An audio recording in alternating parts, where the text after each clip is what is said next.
Monday, November 1st, Armani and Edwards, The Bottom Line, Woodward Sports Network, Ryan Armani, Braylon Edwards. Braylon, did something happen this weekend? Something go down this weekend? Lions lost again. I mean, can you believe those Detroit Lions? I think the Lions lost again. 0-17? Somebody else lost. Somebody else lost. The University of Michigan Wolverines, who we backed on the show, they lost in a tough-fought battle in East Lansing. It was everything that you wanted this game to be. It was from a national standpoint. You know, we'll get into that. Speaking of Stan, Pop's in the studio today. What's up, Dad? Hey, it's not even Tuesday here, but as you can tell, Michigan wasn't the only person that lost. Lost the bet over there, huh? I lost the bet to my attorney daughter, Brooklyn. And so it was either you have to wear the shirt on the show again or take me out to eat. I feed you all the time, so I had to wear the shirt. So the shirt won. We have Stan Edwards in studio with us today. Congrats, Alex. We would be remiss if we did not shout out Alex Mayer. Go Green! The great Michigan Alex State Mayer. alum, and there you go, got the big win. Thank so you you got guys. anything to say? Big win for the guys, and just like Mel Tucker said about 15 times in his post-game presser, on to the next one. 24-hour mentality. We're on to Purdue. Oh, there you go. Like Fish is with us as Go well. Green! You're supposed to then say Oh, go go white, white, baby. Yeah, there you go. Tom Mazway is out today. We miss you, Tom. We miss you, Maz. We know you're home watching. Send us a picture of you watching in your chair. We hope to have Maz back tomorrow, feeling a little bit under the weather. But Yeah, for someone that feels under the weather, he sends out more texts and produces stuff. He's working from home. Like, he's still working. Maz is still sending us stories. He's still breaking news, sending it to us. Maz, we miss you. We appreciate you, buddy. I'm told from like 8 billion people that anyone that takes the day after Halloween off is sick because they ate too much candy corn. well, perhaps. Then that is might have been a the good assessment. Yeah, that might have been the case. But Braylon, let's get into this one. We're going to have, by the way, talking Spartans and talking the Detroit Lions. Doc Macaroon on SI.com, Lions writer. Of course, at Detroit Podcast. Doc will join us coming up top of hour number 2. We'll get to Stan in a minute. But Braylon, just right off the top, this was as exciting a football game as you will watch this season, perhaps, at least throughout the season. Michigan State wins it 37-33. They keep the Paul Bunyan Trophy in one of the most exciting games that you'll find in college football each and every season. That was a special game in a rivalry situation. Yeah, let me start off by saying this, to all the Michigan State individuals, be it on Instagram, social media, be it on person, be it on our comments and our chats. Everything that we said last week when we talked about this game as it related to Michigan State, it 100% was factual. If you look at what happened defensively for Michigan State, I saw Halliday ball out. Halliday was a grown man out there for the Michigan State Spartans.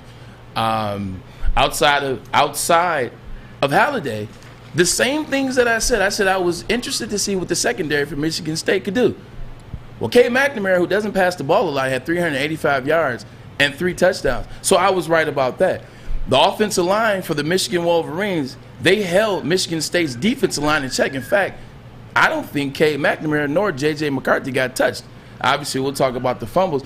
Everything that we said Kenneth Walker was a Heisman Trophy candidate and had played at that level all season. The big players, as you said, will have to play. Oh, and did Kenneth Walker III ever show up and show out? 197 yards, 5 touchdowns, all his touchdowns coming in really big pivotal moments for the Michigan State Spartans.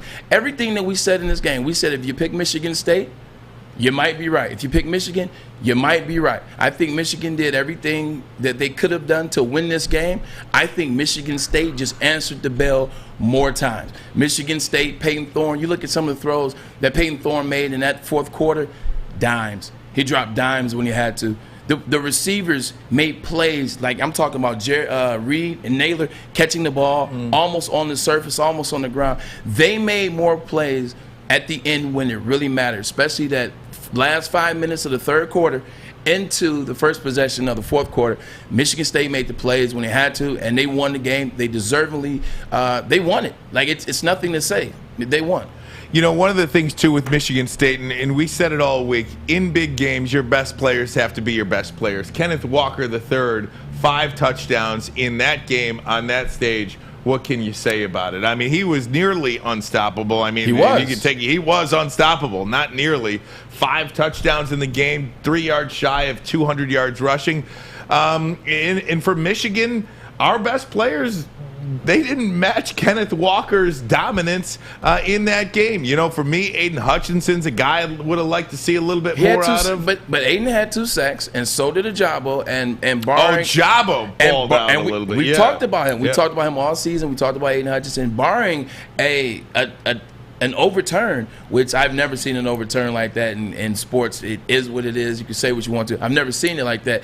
That's another sack fumble to the crib. They had 4 sacks between them. They did what they were supposed to do. They dominated Michigan State's O-line. They had Peyton Thorne confused early on, and then it just turned. You saw at the end of the third and in the fourth quarter, you saw where the switch flipped on, and Michigan State's offensive line was able to handle that defensive rush and give them a little more time, or give Peyton a little more time to make completion. You know, for the Michigan Wolverines, too, it's very simple.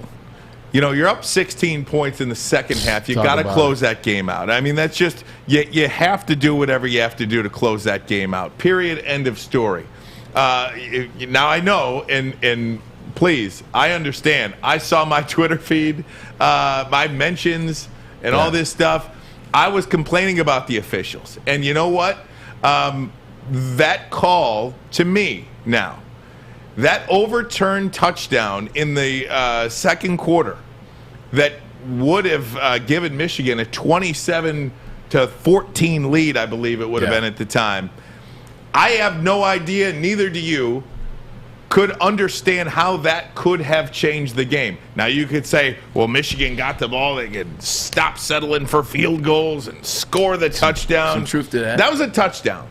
Yeah. And that was an overturned call. And if you don't think that call had any effect on that game, you know, I beg to differ. I think that call did have something to do. You talk about the hold on Anthony. When the guy's out of bounds, it didn't affect the play. You probably could have let it go. Whatever the case may be, they had to settle for a field goal on that play as well. Those are 2 things that, you know, happened throughout that game that could have went the other way. They didn't. And yet and still, you were still up 16 points in the second half, late in the third quarter. You got to close the game out, and Michigan didn't do it. Dad, I want to get you involved in this one. You know, we were talking, and we actually were talking to D-Mac. Shout out to Big D Energy, always do an amazing job. Neil Rue, Joy Bell, as well as Darren McCarthy, our own. I was talking to D-Mac, and D-Mac was saying he was watching the game with a friend of his that doesn't know much about college football. He doesn't know who's where, and he saw the intro with Mel Tucker. You know how they do that walk. They walked that last mile and a half into the stadium, and then they walked to the locker room, and they had the camera on him. And D-Mac's boy said, when I saw the intensity in Mel Tucker's eyes, when I saw the suit and the way in which he was walking with a purpose. He was walking like he knew something.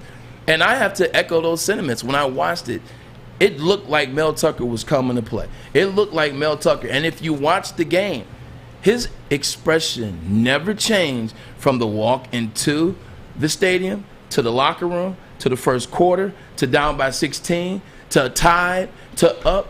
His expression never changed. He walked in there with a purpose, and he walked out of there accomplishing that purpose. Well, Mel Tucker, as I mentioned last week, is a very unique communicator and a leader of men. And how he communicates to his players, which appears to be a little bit mundane to us and not very boisterous, really gets across. His players believe in him. How you can get 40 new players who had never been in the program come in and play as a unit is some unique communication and leadership skills that very few people will have. When I saw him after that, when he walked in, he kind of walked up to the camera and acknowledged the camera on one of the pregame shows. I was like, he's serious. Yeah, I'm a little bit worried about how his team is prepared, because he's kind of like, oh, guys, we're for business today. And so with Mel Tucker again, and I'll talk later on about where I think Mel Tucker's future is, that team will play for him. What I truly believe is the best team won, because some of those calls, I'll go another one with you. When Kenneth Walker was crossing the goal line, he let the ball go as he was stepping over the goal line. Deshaun Jackson. Not one Fox, how do you not have a camera directly on the goal line? Yeah. Because all the angles that I saw, maybe you guys saw a different one, was kind of a side angle, and you're looking at the foot on the line and the ball coming out, and you really can't tell had he broke the plane in the goal line or not. So I don't know. So we can go up and down it, but if you let the game be that close, that's what you allow to happen. So in my opinion, the best team won. Yeah, no, I agree. And you look at with everything that happened, you can talk about that call. You can talk about the holding on Anthony. You can talk about when they said that Peyton Thorne was down before he fumbled the ball. You can talk about all those calls, but they still had an opportunity. You look at that fourth quarter when the score is 37-33, and McNamara misses wide open wide receiver in the end zone. Like, he's wide open. They scored a touchdown right there. It's 1.5. It's 2 minutes left, and it's Michigan State ball. They got to go the length of the field to beat you. So they had enough opportunities. It's kind of like the Ohio State game. It's like everybody talks about the spot. The spot. But you didn't talk about 3rd and 10 when you let Clemens or Samuel get 9.5 yards. Right. No one talks about that. Right. So with that being said, Michigan, yes, there's some questionable things that happened in the game. Michigan lost. Michigan had opportunities. They were in positions, and they lost. Well, they absolutely did. And you go back to, you could, in a game like this that finishes the way it did, as close as it was, you can go back to just about any one play throughout a 4.5-hour game, essentially, and pull and pick it. You could go back all the way to the first quarter and talk about that Corum dropped pass. Touchdown. On third down, Corum drops a pass that has nothing but him and the safety, and he has way too much wiggle in front of him. He drops a pass. That could have been a touchdown. There's just so many different things throughout that game. Look, I will tell you, I underestimated the Michigan State Spartans. I underestimated that football team. Look at you right there. Look at that. And because I think for both of these teams, this was really the first time they played anybody. Yeah, it is. That could punch them in the mouth. I think this is the first time Michigan played somebody that could punch them in the mouth, and I think this is the first time Michigan State played anybody that could punch them in the mouth. They both responded, and in the end, Michigan State punched one too many times. Yeah, to be honest, if I'm looking at this game and I'm assessing it, whether I'm Michigan State or Michigan, if I'm looking at Michigan actually walked out of the game looking better than they did going in. You didn't know if Cade McNamara could throw the ball. You didn't know if they had any other wide receivers. Guess what? They answered that question. You didn't know if that defensive line was for real. Will Ojabo or Aiden Hutchinson, or had they just been playing lackluster opponents? Oh, no. That defensive line is real. So from Michigan's standpoint, they just didn't make the plays in the end. But they walked out of that game better from a perspective. And Michigan State, same thing. With the exception of the secondary, I liked everything that I saw about Michigan State. We got a lot to get to today. What about Jim Harbaugh and his record in big games against rivalries? Against rivals? What does that mean for him moving forward? We'll talk to Stan about that. Also, if you were maybe driving around this morning listening to a radio station, you may have heard Stan Edwards call up to a particular radio show. You will hear that. We'll get Stan's reaction and the backstory on that. We'll do that next. This is Armani and Edwards. Woodward Sports Network, the bottom line. Fellas, football season is here. It's time to make your grooming experience easy like Sunday morning. Get to Lady Jane's Haircuts for Men. Walk in, relax, watch your favorite team play, and before you know it, your hair will be game ready. Get to Lady Jane's, open 10 to 8, 7 days a week. Walk in anytime. It's wicked awesome. Make sure you download the Woodward Sports app in the App Store and the Google Play Store today. Take Woodward Sports with you wherever you go and listen live on your phone or mobile device.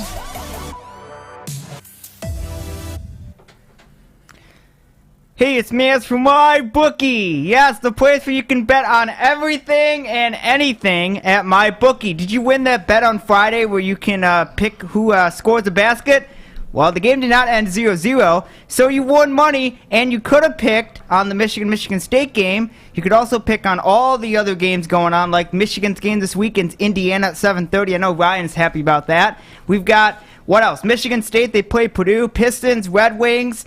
I don't know, it's a bunch of games you can pick on. You can pick on obscure sports in India and Japan and Taiwan. Whatever you want to do, MyBookie has anything and everything that you can bet on anytime, anywhere with MyBookie. If you have a gambling problem, call the National Gambling Hotline, 1-800-270-7117. All right, gang, welcome back to Woodward Sports Network. Ryan, Armani, Braylon, Edwards. Tom Mazaway is out today, feeling a little bit under the weather, so we told him to stay home, please. We do not need any sicknesses in the office here, so he was working from home a little bit, and we'll see if we can't get him in tip-top shape back tomorrow. We'll see about that. Yeah, I'm over here arguing with Justin Rose on Twitter right now. He's talking about us eating humble crow. Oh, well, hey, look, we lost the game. Hey, what are you going to do? We lost the game, and we've called it down the middle there. We've acknowledged that, but we've also said everything that we said last week was 100%. And I have to tell you, I deleted my tweets from the game on Saturday. I did that this morning. Right. Yes, I complained about the officials on Twitter.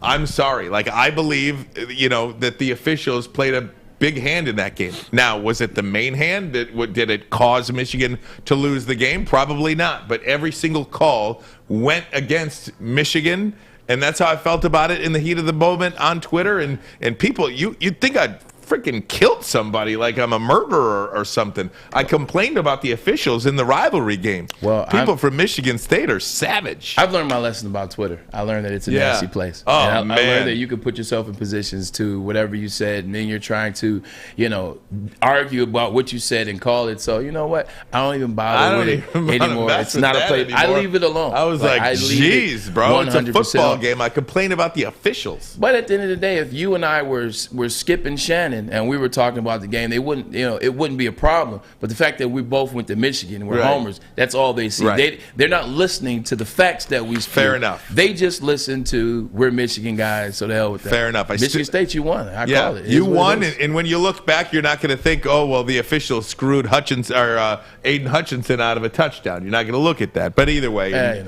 whatever the case may be, go ahead and say all these awful things. Yeah, let me set this. Go ahead. I got you covered. So Mel Tucker now, he's beaten Jim Harbaugh 2 years in a row. He now has the Michigan State Spartans 8-0 in the conference with 4 games left. They obviously play most notably Ohio State as well as Penn State. What's the future look like for Mel Tucker? After a big win like this, what's the future look like? So I think in 2 more weeks, Mel Tucker's going to be 10-0, and he's going to be in the 4th or 3rd spot. So if I'm Mel Tucker, I'm negotiating my contract now, because you will not find another Kenneth Walker III in a transfer portal again, not anytime soon, because Kenneth Walker III will not be a Spartan in 2023. He's not. He's going to go. He's going to be leaving. Number 1 running back taken in the NFL draft. Absolutely. Yeah. Him or the running back from Texas. I am not 100% sure that Mel Tucker is going to be a Spartan next year. But to the extent that he is, what he has got to really figure out is how he can continue to build his team and develop players. This is what I'm not comfortable saying. The stars kind of lined up right for those guys, and they took advantage of it. Good for them. I'm not saying he's not a good coach or anything.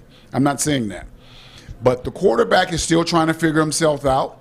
The defensive players, they're okay. They gave up 30 points now. 33 points and 552 yards of offense. So let's begin. And you're going to lose your quarterback. So the future for Mel Tucker is bright. It should be financially rewarding.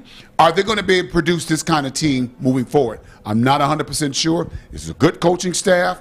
I will bet on Mel Tucker. I really admire him. I've always have, even when he was coaching with you at the Browns. Mm-hmm. But college football is really funny because players go in and out all the time. You can't just grab players. You can trade for Kenneth Walker III in the NFL.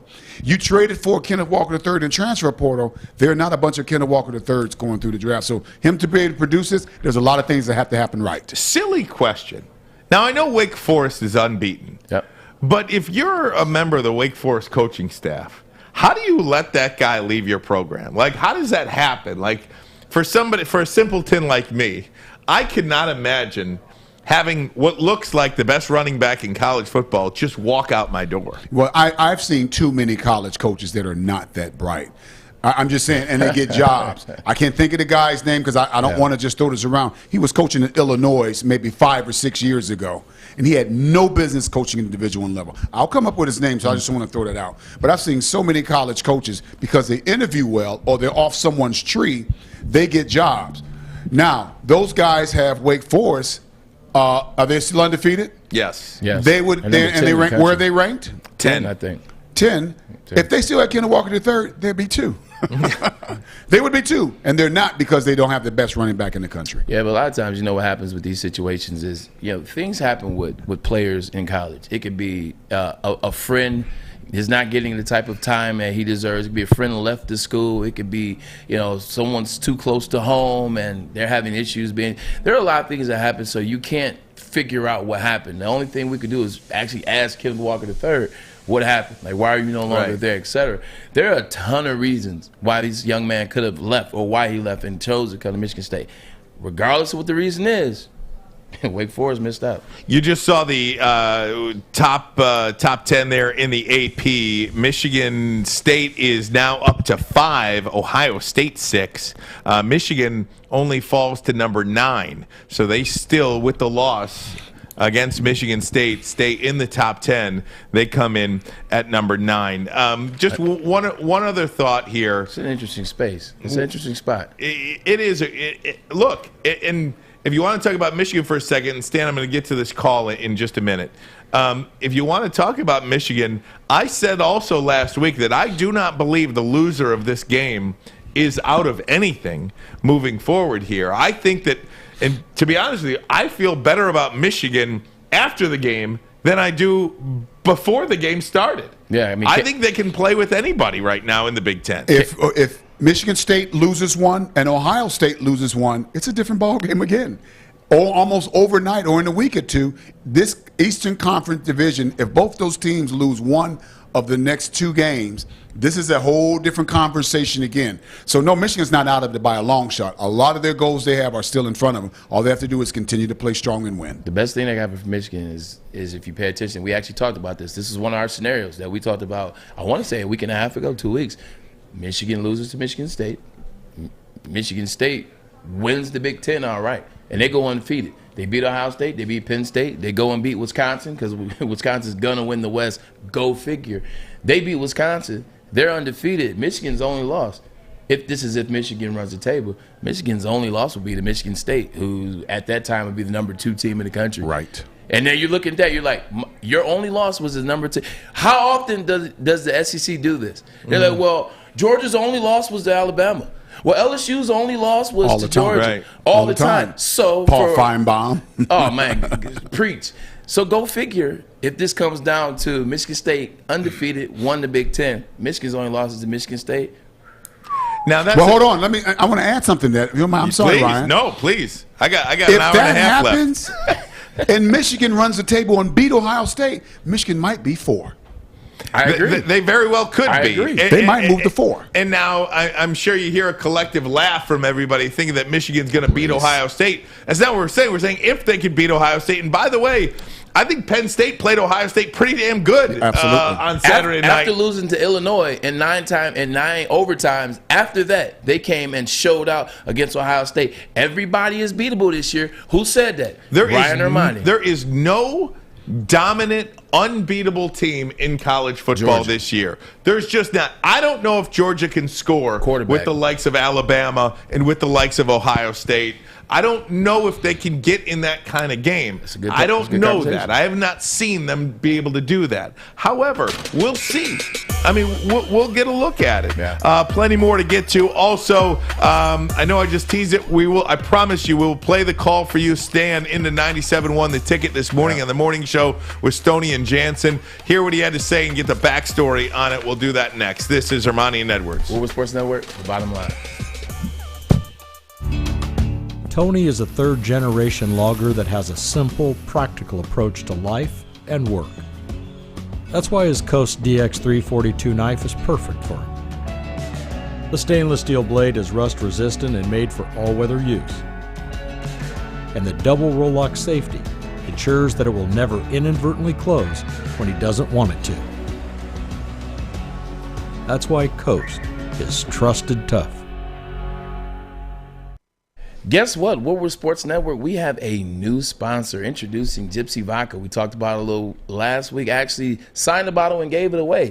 Gypsy Vodka, 2 Michigan State twin brothers, Adam and Mike, Michigan State alumni. So, you know, they are reveling in the win this past week against Michigan. I love this vodka. I love it. I love it. I love it. It's an amazing, guys, with amazing Michigan State backgrounds. This is what we do. We keep it in-house. We keep it in the family. Try a bottle today, but make sure you drink responsibly. All right, so earlier this morning, if you're following along on Twitter, or you're listening to the radio, or you know what's going on 97.1, the Tickets morning show, they were talking about, former players from the University of Michigan kind of, disrespecting the University of Michigan, or excuse me, Michigan State University. Braylon's name got tossed in there for not being able to know a Michigan State player's name or whatever. And by the way, that was not Braylon Edwards who said that. That was me. So I don't know how your name gets dragged. I mean, I'm used to it. Into this. It but doesn't bother me. I'm used to it. I said that. So I don't know why you're hammering him for something that I said, number one. It was back and forth. It was banter. It was rivalry week. And I was making a point talking about their defense hasn't really, no players had emerged yet. No players had come into the forefront and get mentioned with the all Big Ten or mentioned with the what do you call them, All-Americans. Right. None of that has happened yet for Michigan State. And I said, I worry about the secondary. Everything I said was right on game day. I mean, and yeah, look, I'll speak for myself. I am terrible with names on the spot. I mean, if you gave me 10 seconds as part of a take or whatever, went with it. You give me 10 seconds, I could have done it, but I didn't. You know what? So whatever. Okay, and this disrespect, rivalry, trash talk. So what? I mean, who cares? Yeah. This is a football game between two schools. We both went to the university, and whatever. I don't care about Michigan State. I literally don't care. I mean, it's fine. It's just a little bit of trash talk amongst the rivalry. So either way, they were talking about that. Stan, you called in, and I'm going to play the call for you. Do you want to do it that way? Yeah, Should I play the call for you? Yeah. Here's the call from earlier this morning on 97.1. Former Michigan great Stanley Edwards. Good morning, Stan. How are you? Stoney, what did Braylon say? He said earlier on. He said that he didn't. You couldn't name anybody on defense. I didn't ask you, John. I'm talking to Stoney. I just heard it in the break. Yes, he said he didn't know anything about Michigan State's defense. He never heard of Panashuk. Beasley. Okay, and that's talking smack because he never heard of him. Well, you also have to understand the history. I mean, John, I'm not talking to you. I'm talking to Stoney. Okay. Sit down for a second, John. You got my number. Call me if you want to talk to me. Stoney. Hey, Stan, don't tell us how to do our job. Stan, all right? This is on the heels of Joe so here's what I know, being Stoney. asked Your job seems to be calling my sons plural out on your network because you think it's some kind of shtick. Then you see me at a public event and hold up your hand and do the soul brother handshake like I'm some friend of yours. You are absolutely the luckiest guy in this market because you have a job with no skill. But that probably goes more toward your radio audience. Stanley, hold on a second. First of all, your last beef had he hung up. There you go. Good. Way to go, Stan. All right, Stan Edwards in studio with us now. Woo! Stan, do you want to give us a little bit of that? Well, here's the backstory. In 2018, Michigan's playing Notre Dame in South Bend. So Braylon and I actually are together. We're at the Soaring Eagle in. Wait a minute. Do they buy sponsorship here? No. No. Okay, we're at a casino somewhere here in the state of Michigan. Smart man. And Braylon is looking at the game. We're sitting next to it. I have no idea. So Braylon sends out a tweet during the game based on what he saw in the game. A couple of them. And it was about how Shea Patterson was playing and how Cesar Ruiz was playing. He sent that out in the train.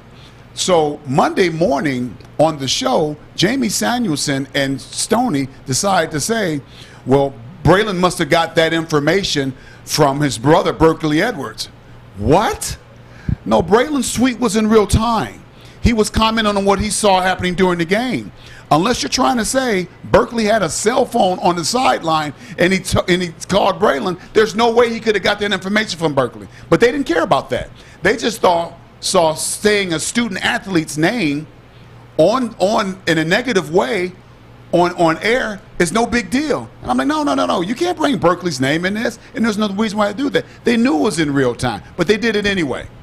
Listening today, let's fast forward to today. So that was the backstory on what caused me today. So when they went on before I called in, they said all these Michigan players making these disparaging marks about Michigan State. Taylor Lewan, Braylon Edwards said another game. Chase Winovich. Yeah, I'm like, okay, so I'm waiting for them to say, what did Braylon say? He never does. But he just threw it out there that Braylon said something bad. All right, got my phone up.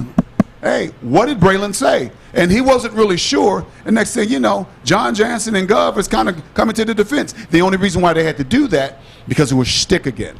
You can't call my sons and wake up Papa Bear if you don't have facts behind it.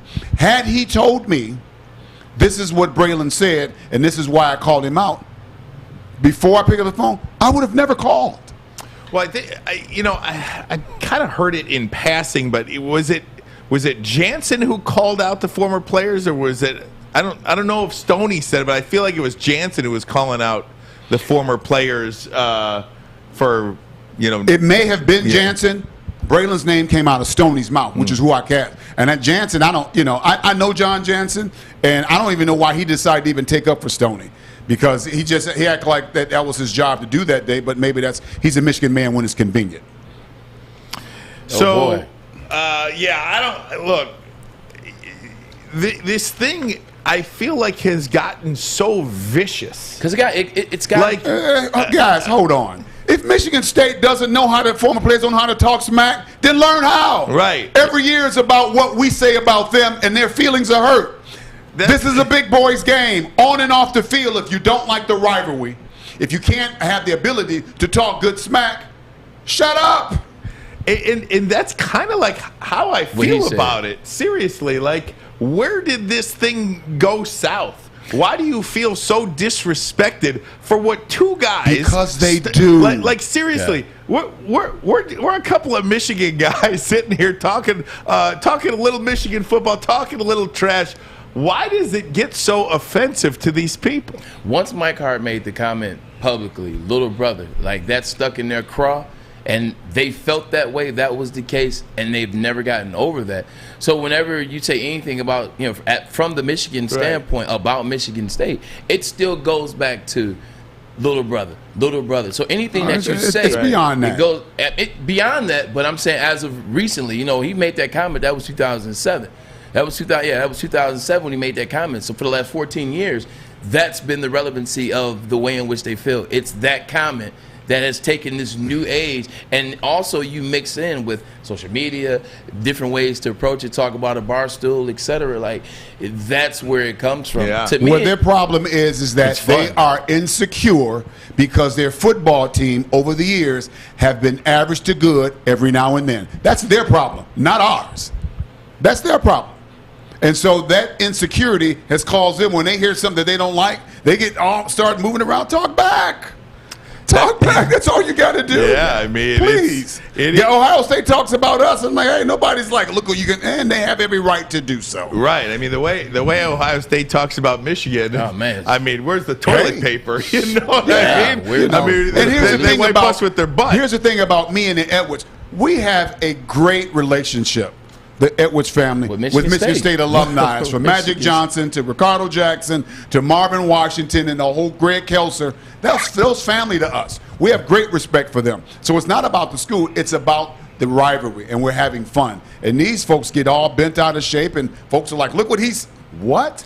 Grow up. So many times I feel like, and this is one of the reasons where you almost, I don't want to say hesitate to get back into the sports talk realm, but this is the lowest common denominator sewer type stuff that you're like, you know what? Like, it's so crazy. What is wrong with these people? Well, it's interesting enough. You talk about the lowest common denominator. So I just I'm driving in the car when I made that call. Mm-hmm. So I left it on the station after all, just to kind of hear what came after me. And the lowest common denominator constantly called in or tweeted in, called that. And I'm like, and I almost wanted to call back and say, you Michigan State fans, shut up.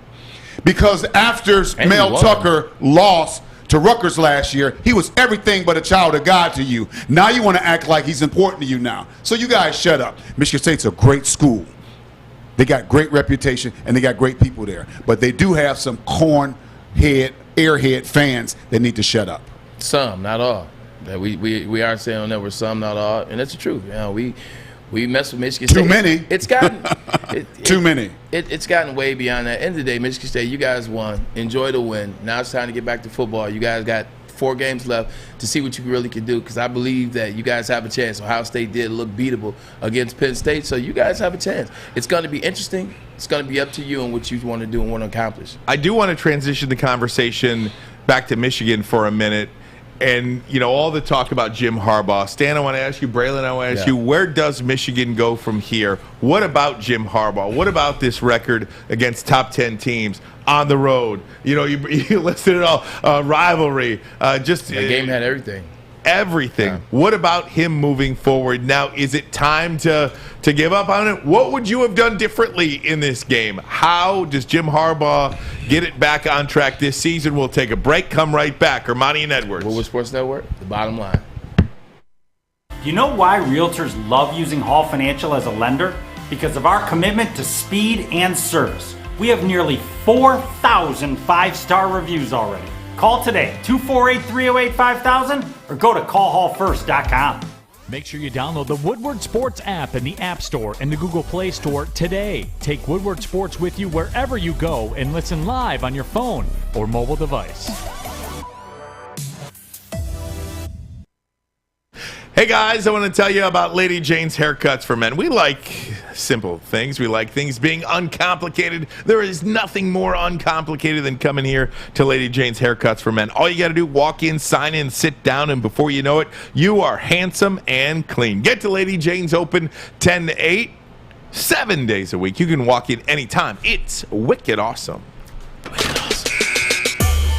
Jim Harbaugh, another loss in a rivalry game, in a Big Ten game, in a road game, top 10. Yeah. You name it. Every box. Yep, you name it. It checked every box, as you say.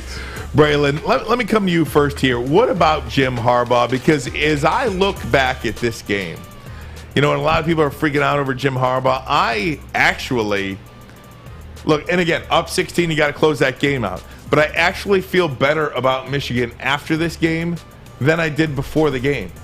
And I'm not ready to give up on Jim Harbaugh just yet. I'm just not. Now, I do reserve the right to change my mind on that. If we go to Penn State, if we get killed by Ohio State again, then we'll reevaluate. But as of Monday, November 1st, I'm not ready to do that yet. Do you feel better about Michigan, or do you feel better about Michigan and Jim Harbaugh?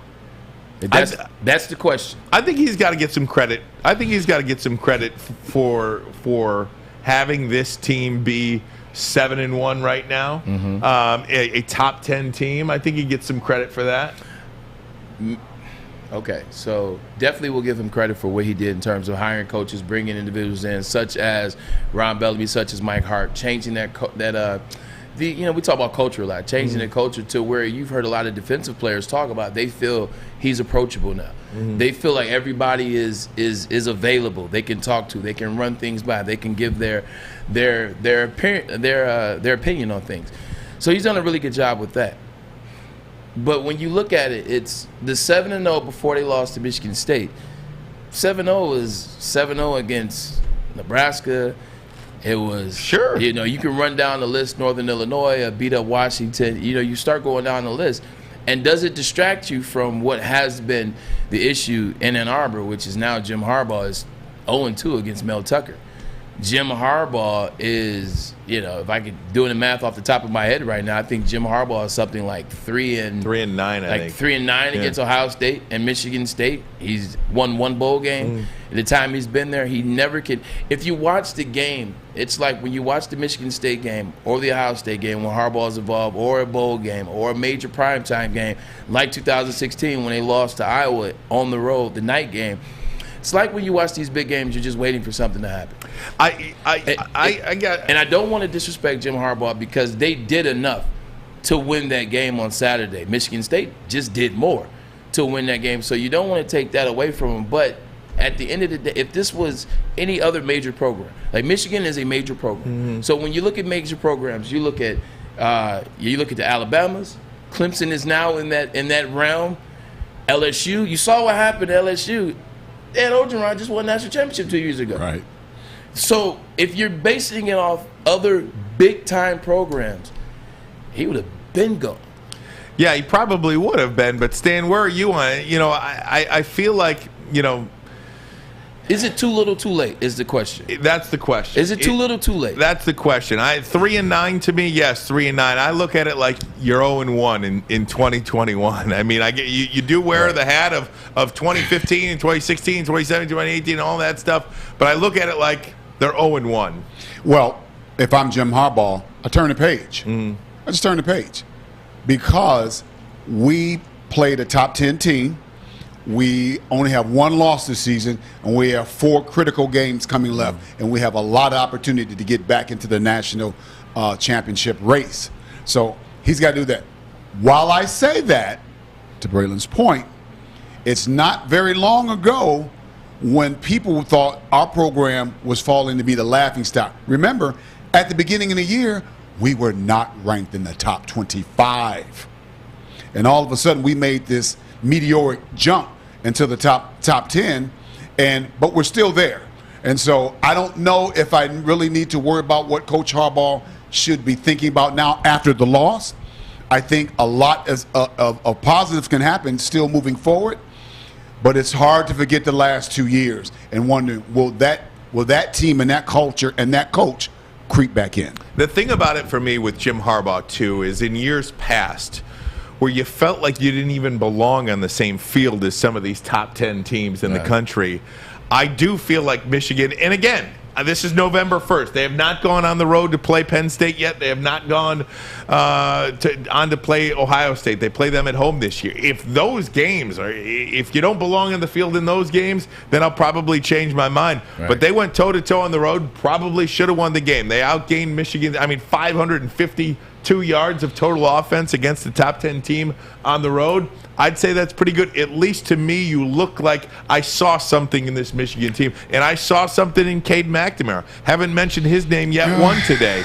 I think Cade McNamara played as good a game as I've ever seen him play. I feel very comfortable with him. So when you talk about what should Jim Harbaugh do, I don't know how a quarterback is throwing for over 300 yards in the games and get substituted. I don't get that. I don't get that. It has come out that the McCarthy fumble, and we didn't see this on the air. They did not show this during the broadcast, but during that McCarthy fumble that ultimately led to Michigan State taking the lead, Cade McNamara was in the medical tent. So he was not available to come out onto the field. And I think that's a pretty big look, we were all losing our minds, right? When how do you take McNamara out and put McCarthy in? Why would you put McCarthy in that spot? McNamara was not available. However, like, yes, in that particular moment, he was in the tent talking about Cade McNamara right now. He went into that tent to see if everything was going on, if everything was good, which means JJ had to come into the game to spell him. But there were 8 possessions that JJ McCarthy was behind center. And on one of them, he almost fumbled. Ball happened to go out of bounds.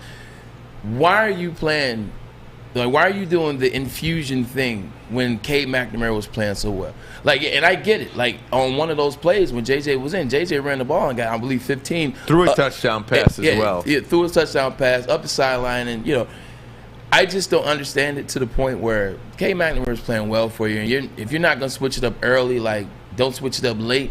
Because we saw that was going to come. Like, he was an excited guy. He was young. He's invigorated by the rivalry, and he's going out there. He's just letting it fly and having a good time. When players are like that, sometimes you get the mistake, and the mistake was the RPO, in which he was trying to figure out, should he pull it out or should he let it go? It took on. Yeah. And he got the fumble.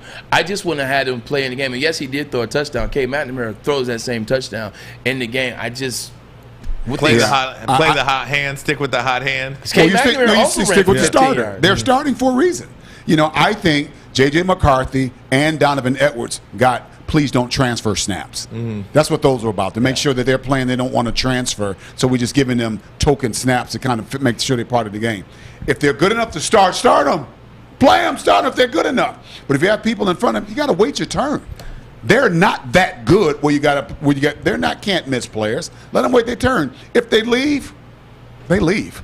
But you can't disrupt your team by trying to keep people happy. Can't do that. I want to go back on the Michigan State side for a second because, we would be remiss not to talk about Michigan State. They got the win. Kenneth Walker III had an amazing game. Mel Tucker had his guys ready, and he stayed to test the time all 60 minutes of the game. I was just going back and kind of paying attention, and I was like, I've seen this before. Like, I've seen this exact scenario before. I'm like, Braylon, where have you seen this before? Braylon, where have you seen this before? And then I realized when I saw it before, I saw this in 2001 when I got to Michigan. There was a team down south that hired a new coach, and that coach came to beat Michigan. And they had an average year his first year, but they beat Michigan 20-26 my freshman year, and that's Ohio State and Jim Tressel. They had an average year. They beat Michigan 20-26. We had a chance to win. Didn't get it done. Very next year, they're undefeated, and they play us again. They beat us 9-14. They go undefeated, and they win the national championship. That was Jim Tressel. I'm seeing the same thing for Michigan State. I'm seeing the exact same thing. They beat Michigan last year in a bad year, but they won. They come out this year, they beat Michigan again, and they're undefeated, and they got a coach that knows his players. Like, those players at Ohio State would die for Jim Tressel. What? I'm seeing the same thing in East Lansing that I saw in 01-02. Dad, am I wrong? To a degree, I think you are, but it's very interesting contrast. I don't think Michigan State has the players to win the national championship because I think this year. I mean, I got that, but we're talking about this. Well, I thought we were talking about this year. Yeah, we are. I think they're a good football team. I think they will get in, and deserve to get into the national championship playoff. I don't know if they have the quarterback play's got to be better and more consistent than that to be a national championship in today's college football. Here's a good thing about that, though. You're absolutely correct, but this is a different year. This isn't Michigan State playing like they're playing, and this is like 2-3 years ago where Clemson is going to run you over, when Bama is going to destroy you. 2 years ago where LSU was going to destroy you. Every year there are usually like 4 teams that are powerhouses. And then there's a couple that float around, whatever. This is the different year. This is the year where Michigan State has 4 games to figure it out, and then a potential Big Ten bid to figure it out. They got 5 games to try, and nobody is looking unstoppable. Even Alabama, even Georgia, to your point, with Stetson, the quarterback, he doesn't look like a world beater. Yeah. They don't have that typical running back like Chubb and Gurley. They don't have that. Everyone looks beatable. There Michigan is no State, unbeatable team in college football. I just think in the SEC, and even in the ACC, Michigan State has not seen a defense to run like that. They're going to be fast from the interior to the second level to the third level. All those guys can run. They've not seen a team like that. Kenneth Walker just played for. Well, let's wait for it. The round robin continues in the Big Ten East. Michigan State's got to play Ohio State and Penn State. Oh, by the way, they got to play Purdue this week as well. And Michigan's got to play at Penn State. They got to play Ohio State. Ohio State's got to play Michigan State and Michigan. There's a lot to go around, and Penn State really put up a nice battle against Ohio State on the road on Saturday night. This is going to be a really intriguing final month and a half of the season. We'll keep an eye on it. We'll get back into some Big Ten talk coming up in top of the hour. Next, though, before we let you go, I want to get a thought on the Detroit Lions. I'm not sure I've seen that poor of a game from the Detroit Lions in 20 years of watching. I mean, that has to be up there with one of the worst football games I've seen a Detroit Lions team play in the last 20, 25 years, and I think that's saying something. We'll get your thought on that. As a Big Ten fan, aren't you now mad that Penn State dropped that dud against Illinois? It would have been fun, huh? Aren't you pissed at Penn State right now? Would have been a fun final. Christ. You would add them to the list, right? We got a lot to get to. Yeah, we'll do Doc Macaroon, SI.com, Lions writer, Detroit podcast. We'll do him top of the hour. Next, Lions. Where do we go from here? Detroit Lions. Armani and Edwards. Woodward Sports Network, the bottom line. I'm looking to bring on another HVAC tech right now. We are recruiting 5 to 10 techs a month. We're looking to grow and expand. Every new tech we hire is from Northwestern Tech. The hands-on training is fantastic. They're always my first call. We love hiring Northwestern Tech grads. They come out trained and ready to work. Our program is only 10.5 months, and our next classes are starting soon. So why wait? I'm looking to hire a graduate of Northwestern Tech. Northwestern Tech. Northwestern Tech. Northwestern Tech.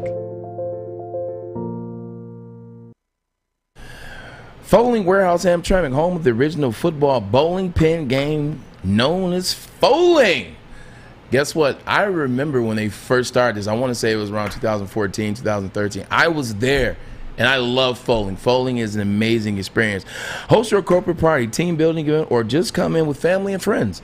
2 ways to play. $10 unlimited.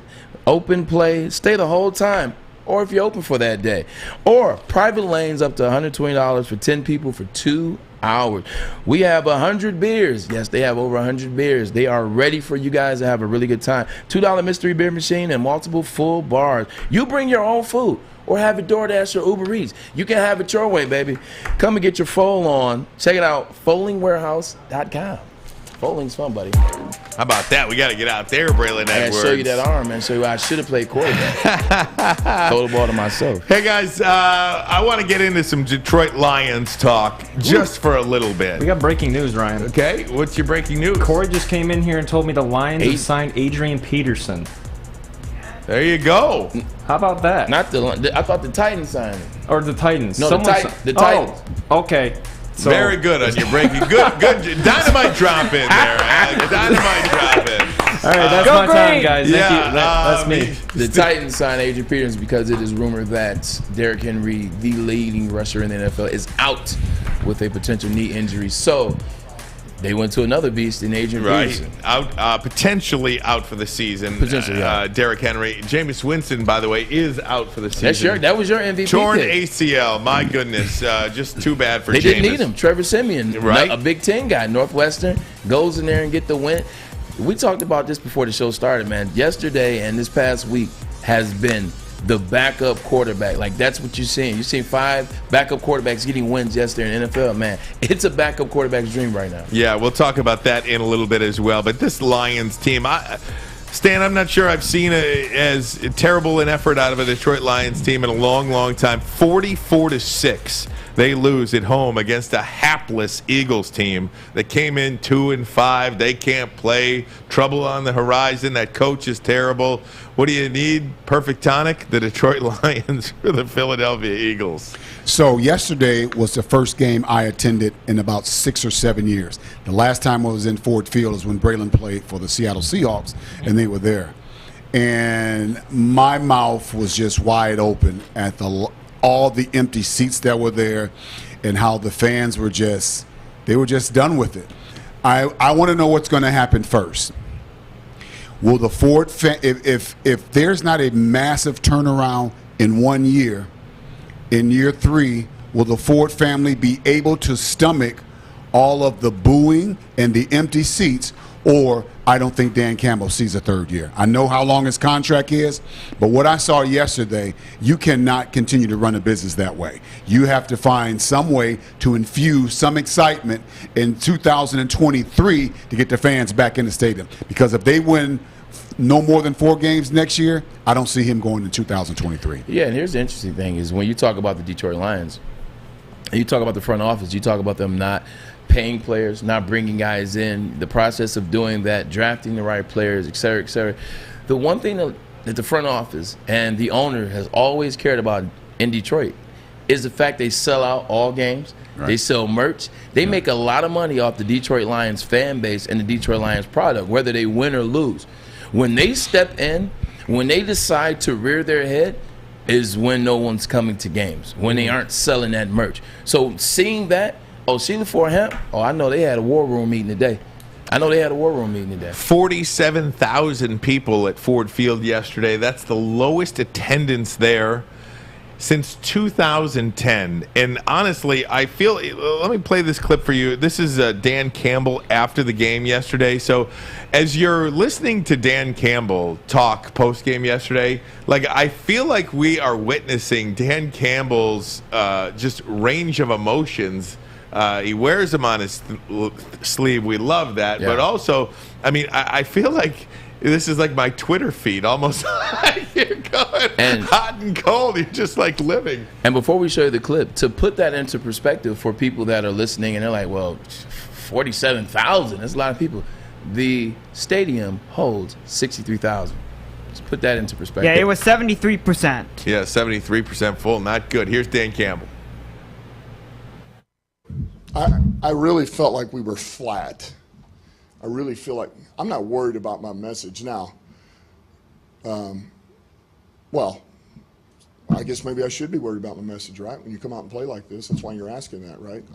I'm not worried about losing this team. I'm not worried about that. I am worried about that I didn't deliver the right message to get them ready to go. That's what concerns me about what I did. Not that I don't have the right message, or that I can't get this team back up, or that I don't. That's not what I'm concerned about. My concern was that I did think I had them, and now hindsight, I obviously didn't. So it's a lesson learned, you know. It's a lesson learned. You know, I don't even know what to make of this, because we always talk about, seriously, we always talk about, you know, oh, they're devoid of talent. They don't have this. They don't have that. It's going to be 4 or 5 years rebuild. And then they go out and almost beat the Rams. Right. And then they almost beat the Ravens. And then they get and they get whooped. This is like Jekyll and Hyde here, Stan. I hate being critical of someone's job, and this is criticism, and it's not for Dan Campbell. I think Dan Campbell's a good football coach, and he doesn't have the team to really show that. You cannot draft Penei Sewell at that pick last year. Oh, where's Maz? I mean, earlier this year, you can't do that. I didn't realize that he was 20 years old in the draft. And Braylon brought to my attention, at the age of 19, he didn't play. No. You can't do that. You can't do that. In this game, the offensive lineman is typically the last person on the field, or excuse me, on your team that develops. You draft a kid like that at that pick, when you have a team that's winning 8-9 games a year, and you can kind of put him and have him learn and bring him along slowly. When you need to when you need to win right now, you cannot draft this player. That is a huge mistake there. Got to get some love to Fish. That was Fish that brought that to my attention. The fact that Penei Sewell was 19 years old when he last played, and then he sat out a year and became 20 years old. And so, to Dad's point, 100% right.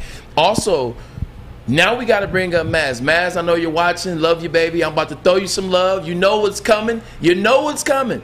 Now when you look at Penei Sewell, 20 years old, struggling at the right tackle position, left tackle, right tackle, wherever they choose to plug him in, and then you watch the Dallas Cowboys, and you see what Micah Parsons He was all over the field last night. You see what Micah – and it's funny because I'm always trying to tell Maz, you know, calm down with the Micah Parsons talk. I think everyone in the studio, Alex, Fish, myself, you, we get tired of it. But then when you watch Micah Parsons – go out there, act like a man-child. He plays on the line of scrimmage. He plays off the line of scrimmage. He covers the slot receiver. He hits running backs in the chest. Interceptions, fumble recoveries, forced fumbles. You're like. So I was.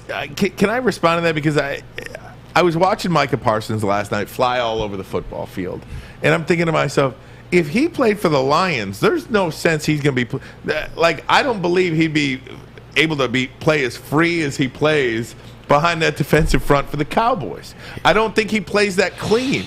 I mean, maybe. I don't know. We see these players play so well. You know where I'm going. We see these players play so well for other teams. They come here. I don't know if he's playing that good. All right. You ready for this? I got to put my Coca-Cola down. I had a Coca-Cola. I was ready to take a sip. That's a glass bottle, This is old school, man. It's that Mexican Coca-Cola. This is the real deal. Go ahead and get one at Birmingham Roast. But what I'm going to say is offense and defense are very different. As an offensive player, you need the other offensive players. You need the other 10 to have success. As a wide receiver, I need to make sure that the line blocks. I need to make sure that the running back can pick up a blitz.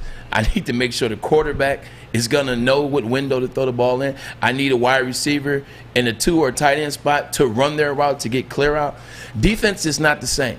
Defense, it does help when you're a safety or a linebacker and you got a great defensive line, because you're kind of floating around and roaming around free, i.e. Micah Parsons and the Dallas Cowboys. You saw what 94 did. He just destroyed the offensive line yesterday. But you're still a reactionary player kind of having fun doing your thing. You can have a very successful career or season as a defensive player on a bad team. Like linebacker, you can see a great linebacker talent on a bad team. At cornerback, you can see a great cornerback on a bad team. And sometimes they get put in bad positions. Micah Parsons would have been that with the Detroit Lions. He still would be a stud with the Detroit Lions, but he might not be able to roam as free sometimes, and you might see him not make as many plays, but he would have made enough plays for you to be like, Man, they get some guys around him. He's going to be a stud. He's a cornerstone piece. You can't pass up a cornerstone piece. He might not have made the 11 tackles last night if he was playing with the Lions. He'd have had 9.5. Boom. He'd have had 9.5. You know.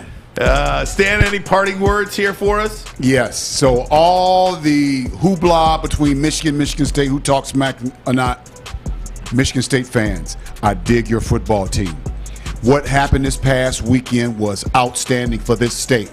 So you guys keep your program up. We do the best to keep our program up, and that's the way it should be every year. And that's the bottom line. Because Stan Edwards says so. Boom. Stan, thanks so much. Thanks. Man.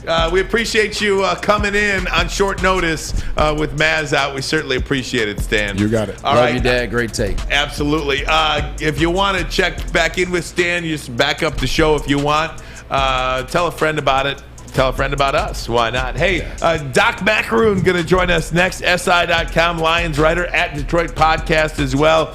Go ahead and sit right there. We'll be back 15 seconds from now. This is Armani and Edwards. Woodward Sports Network, the bottom line. Fellas, football season is here. It's time to make your grooming experience easy like Sunday morning. Get to Lady Jane's Haircuts for Men. Walk in, relax, watch Ryan, your favorite you wanna team do the play, dealership? and before you know it, your hair will be game ready. Get to Lady Jane's, open 10 to 8, 7 days a week. Walk in anytime. It's wicked awesome. Make sure you download the Woodward Sports app in the App Store and the Google Play Store today. Take Woodward Sports with Have you a good one, wherever Stan. you go and listen live on your phone or mobile device. Hey, gang, I want to tell you about Les Stanford Chevrolet Cadillac in Dearborn. Need a car? They've got one for you. Large selection of pre-owned vehicles on the lot. All makes, all models right there for you to drive off in. But hey, if you don't want to buy a car, how about selling them your car? Whether you own the car or lease it, doesn't matter. Go ahead in today. Les Stanford is your authorized lease return center as well. Stop in today. Walk out with thousands. Tell them Ryan sent you as well. They might give you a little something extra. How about that? LesStanford.com or call them today, 313-565-6000. 313-565-6000. Walk out with thousands. Go sell them your car. How about that? You don't need two cars anymore. Go ahead. Armani and Edwards, the bottom line. Woodward Sports Network, top of hour number 2 of the program. Plenty of talk about Michigan and Michigan State in that first hour. Want to continue that as well as get into some Lions talk now with Doc Macaroon, SI.com Lions writer. Also covers the Spartans, big Spartan fan as well. He's the all-everything. Doc Macaroon, how you doing, bud? Oh, he's got his Go Green hat on as well. I knew it was coming. Oh my gosh, I'm the happiest sports fan reporter in the history of the world, baby. That was an amazing sports weekend. So I'm thrilled. I'm having a good time. I'm on with my guys. So I'm absolutely thrilled to be joining you. Real fast, Ryan, I want to say something because I think you violated the biggest rule that a sports fan can make. You're passionate. You're a Michigan guy. You love your team. You're watching. You're seeing your team get screwed. Why delete the tweets? You had a point. You were valid. You were into it. Listen, the fans are going to come at you on Twitter.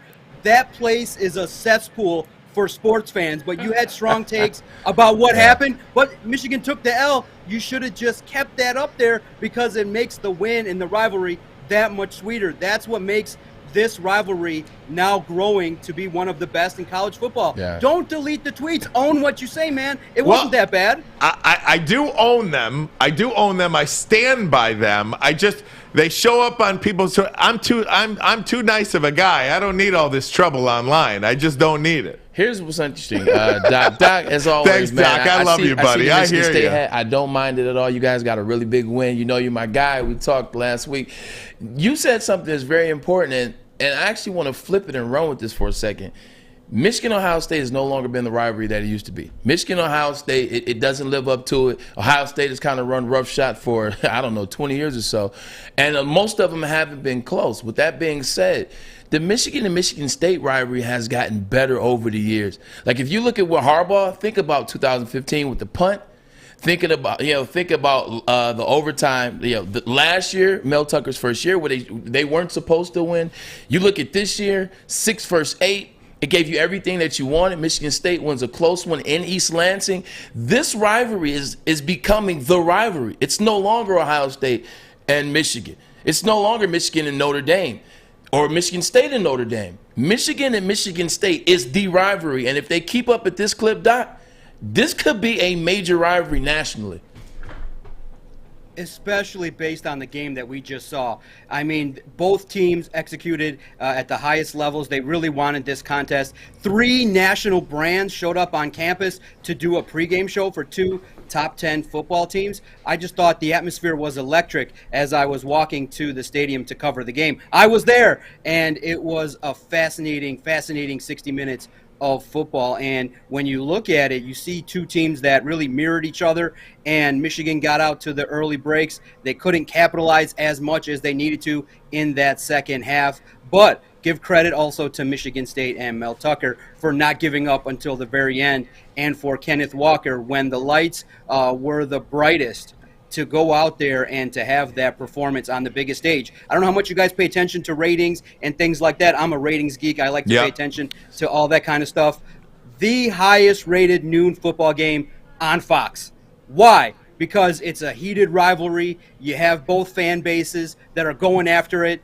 You guys are passionate Michigan fans. All of us here in Sparty Land were just inkling to hope that Michigan State could answer the bell and make players like Taylor Lewan eat their words. So when you have that vitriol, when you have 2 competitive football teams, it just makes the game that much great. And the way that game shook out, it made for a fascinating 60 minutes of football, a quality of 3.5, 4 hours of football. Hey, Doc, like you mentioned, that was the highest rated college football game, period, regardless of time slot, regardless of network this year. Yeah. So that kind of puts it in perspective. Man. All the talk going in about, this game's got to be at night and prime time. Didn't matter. Highest rated college football game of the year. I wanted to ask you, too, about the Spartans, because I certainly underestimated just how good Michigan State was. Kenneth Walker, clearly, in my mind, the best running back in the country. Is there a player more important to his team in a Power 5 conference than Kenneth Walker is to Michigan State? No. Kenneth Walker, I think, based on that performance alone, earned his seat in New York. I think for all the talk, people wanted to see him perform against a team like Michigan. Give credit to Mike McDonald. Over the past 3-4 weeks, I've just been diving into the Michigan defense, and they had just really come into the game playing well and with the mindset of trying to stop Kenneth Walker. And so for the offensive line for Michigan State to open up some holes and for Kenneth Walker to make some plays, yes, he is key. And I do want to bring one thing up about something that Braylon said before the game. And I do think sometimes people do get caught up in narratives and they don't listen to the whole spiel. Braylon brought up the fact that Michigan State does have a weakness on defense. It's not the strength of that team. And Michigan took advantage. Our cornerbacks led big plays. It wasn't just that Braylon doesn't know exactly who's on the defense. He knows. Braylon knows who's on our defense, and now especially he knows who's on our defense, especially with Brantley making that unbelievable catch to secure the game. But I want to say this, even though Michigan State has clear weaknesses, this is year 2 of Mel Tucker. It's a mindset with Michigan State. You don't give up. 60 minutes of football, down 30-14. It would have been easy for the Spartans to cave and to roll over and to have Michigan pose all in the end zone and take a victory. But Mel Tucker's team keeps fighting until the end, and it's a mindset. It's a battle-tested mindset that when you go 60 minutes and you fight and you give everything that you have, a lot of times good things are going to happen. Yeah, I appreciate that shout out. I pretty much what we talked about last week, with Ryan and I talked about, everything kind of played out like that in the game. And so enough of that though. I disagree. I think that Jordan Davis is the most important player to his team, but I think for Georgia, Kenneth Walker III definitely is. He's very 2. high on the list. He's 2. No, he's 2. But here's another question. Let's go to the Michigan side of things. Jim Harbaugh, now he's 3-9 against Michigan State, Ohio State. Now you look at the first 7 wins of the season, and you kind of look at them with an asterisk because they haven't played anybody like Michigan State, and they lost the game in East Lansing. How are you feeling about Jim Harbaugh if you're the Regents, if you're fans? How are you feeling? Like this game, was it a good game that he lost, or is it more?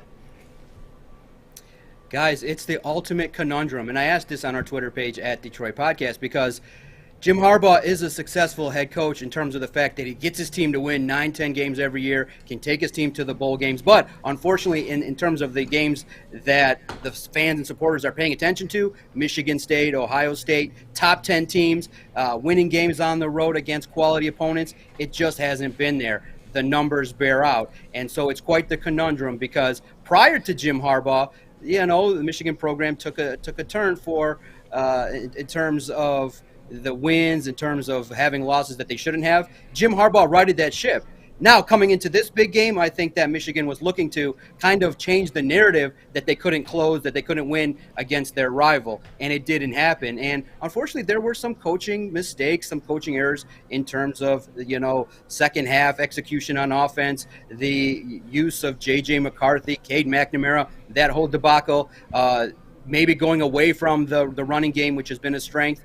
So for the Regents, I think that they have to be happy, at least in regards to the fact of where the program is, have mostly stayed away from controversy. The problem is, at the highest level, Michigan standards should be to try to be like LSU, to try to be like Alabama, to try and strive to be one of the top 3 programs in the entire country. Are you willing to go away and take a step backwards like the Lions are doing to reach that goal? I don't think so. I think the fan base, even though there's a large majority that are grumpy and unhappy at this time, I think when the dust settles, if they can rebound, the season didn't end.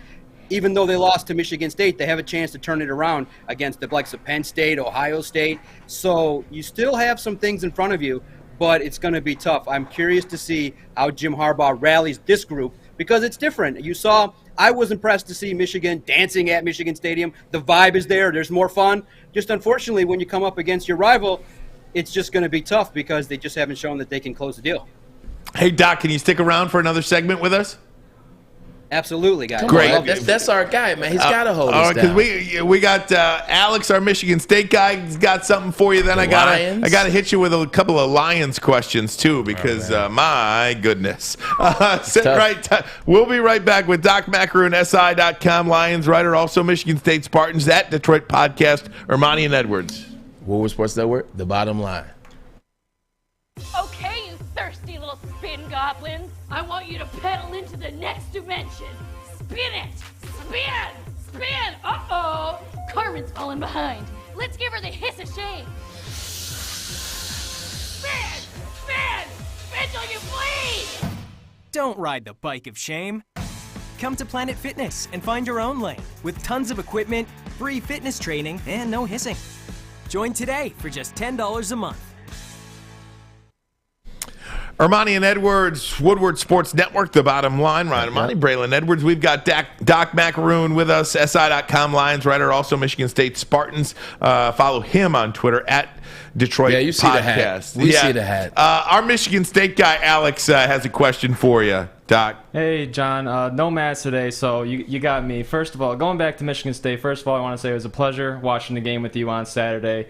And I want to ask you about Mel Tucker. He really didn't give into, he was asked a lot of questions about, what does this win mean to you? What does it mean for your program? What does it mean for arguably the biggest win in his tenure so far here at Michigan State?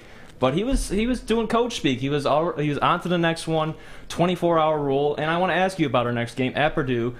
Definitely not an opponent we should overlook. How are you feeling about this game? Is this a letdown game? Because for me personally, I don't know how I should feel about the Boilermakers right now.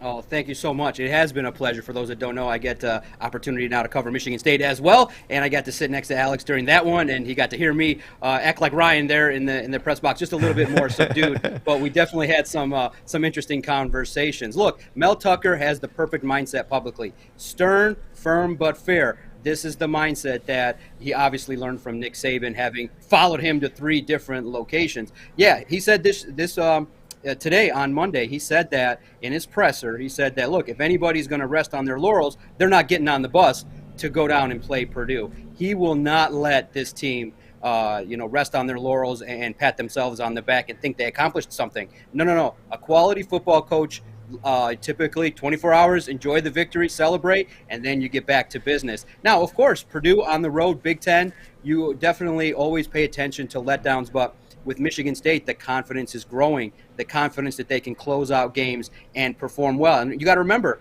Peyton Thorne has not performed his best over the past couple weeks. I'm curious to see how the injury to Naylor affects this team and the severity of that moving forward. But you look at this team collectively, I think that you can rally behind them and at least think that against the likes of the big dogs, they're going to be competitive. Now, remember, this is year 2, so the rest is gravy. Mel Tucker has far exceeded expectations. The first, coach at Michigan State in a long time to win the first 2 games against Jim Harbaugh and the Michigan Wolverines. I mean, come on. What more are you going to ask for to start off the tenure for Mel Tucker? They have far exceeded everybody's expectation. That's the right coach for the job, and I hope he stays for a long time. Yeah, talking to Doc Mack. Before I pass it over to Ryan, I just wanted to say that I want to correct Alex and say, no, this wasn't one of the biggest wins in Mel Tucker's career at Michigan State. Yeah. This was the biggest win in the rivalry. Like, if you look at the rivalry for what the rivalry is, we talked about the last time that they both were inside the top 10 was 1964, and they weren't undefeated both in 1964. If my knowledge serves me correctly, I believe Michigan State had 1 loss in that game. Michigan was undefeated.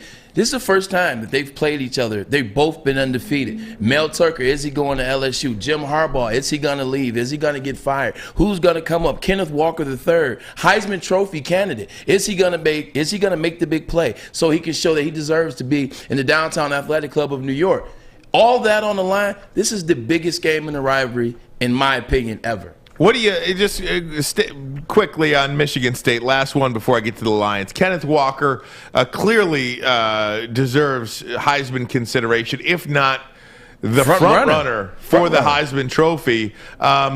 Where do you put this guy? 3 running backs have won the Heisman Trophy since 2000. Two of those running backs won a national championship, and the third running back lost in the national championship game. This has not been a running back award for the better part of the last generation, essentially. Well, how do you handicap that race? Absolutely. I think the first step is he got his name now. I think he's there in New York. That's the first step. Now, do you have the capability to move forward and win the entire thing? No, not yet, because Michigan State still behind Michigan in terms of clout nationally. They're starting to build, keep chopping away. So the biggest stage will be Michigan State, Ohio State, and if he can perform like that, 200 yards and multiple touchdowns against one of the premier college football teams in the entire country, now we can set our standards a little bit higher than just beyond Michigan. Beating Michigan is now played out. That's pretty easy now for Michigan State over the past decade. Now we can start to set our sights a little bit higher to the likes of Penn State, Ohio State, and maybe even in the next couple years look at the college football playoff. But on this stage, I think that there's an opportunity for Kenneth Walker to make some noise and maybe even hold the trophy. Probably second or third at this point in time.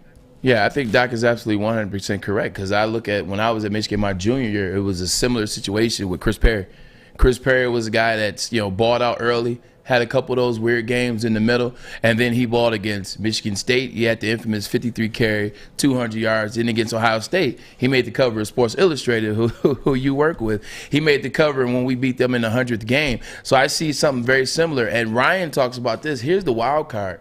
Is no quarterbacks are really balling like that. It's a quarterback award, but no quarterbacks are balling. There's no Clemson quarterback that's undefeated. Well, they are, but there's no Trevor Lawrence, essentially. Even though it's a couple, but Devontae it's not Smith won it last year, but I mean you have Bryce Young, and you have C.J. Stroud, and that's it. Like the other guys, yes, quarterback for Pittsburgh put up 500 yards, but he was just okay before that. So this is the year. If ever there was a year to be a running back and sneak and win it, this would be the year. Yeah, I mean, for a running back to not win the national championship and win the award, is that fair to say? If there was ever a year for that scenario to happen, this would be it, without that dominant quarterback, because it has become, for whatever reason, a quarterback award. Speaking of quarterbacks, Jared Goff's not very good.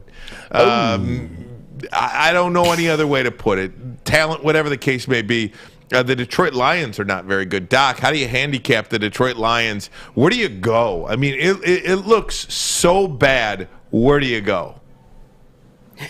Nowhere to go with up, guys, right? There you go. Just before I came on with you guys, I had an opportunity to sit in the media session with Dan Campbell. I asked specifically, do you think that Jared Goff is battling confidence issues? And, of course, he dismissed it and said that we got to do a better job of getting him into rhythm, and he complimented the throws that he did make. But, obviously, Jared Goff is not doing what it needs.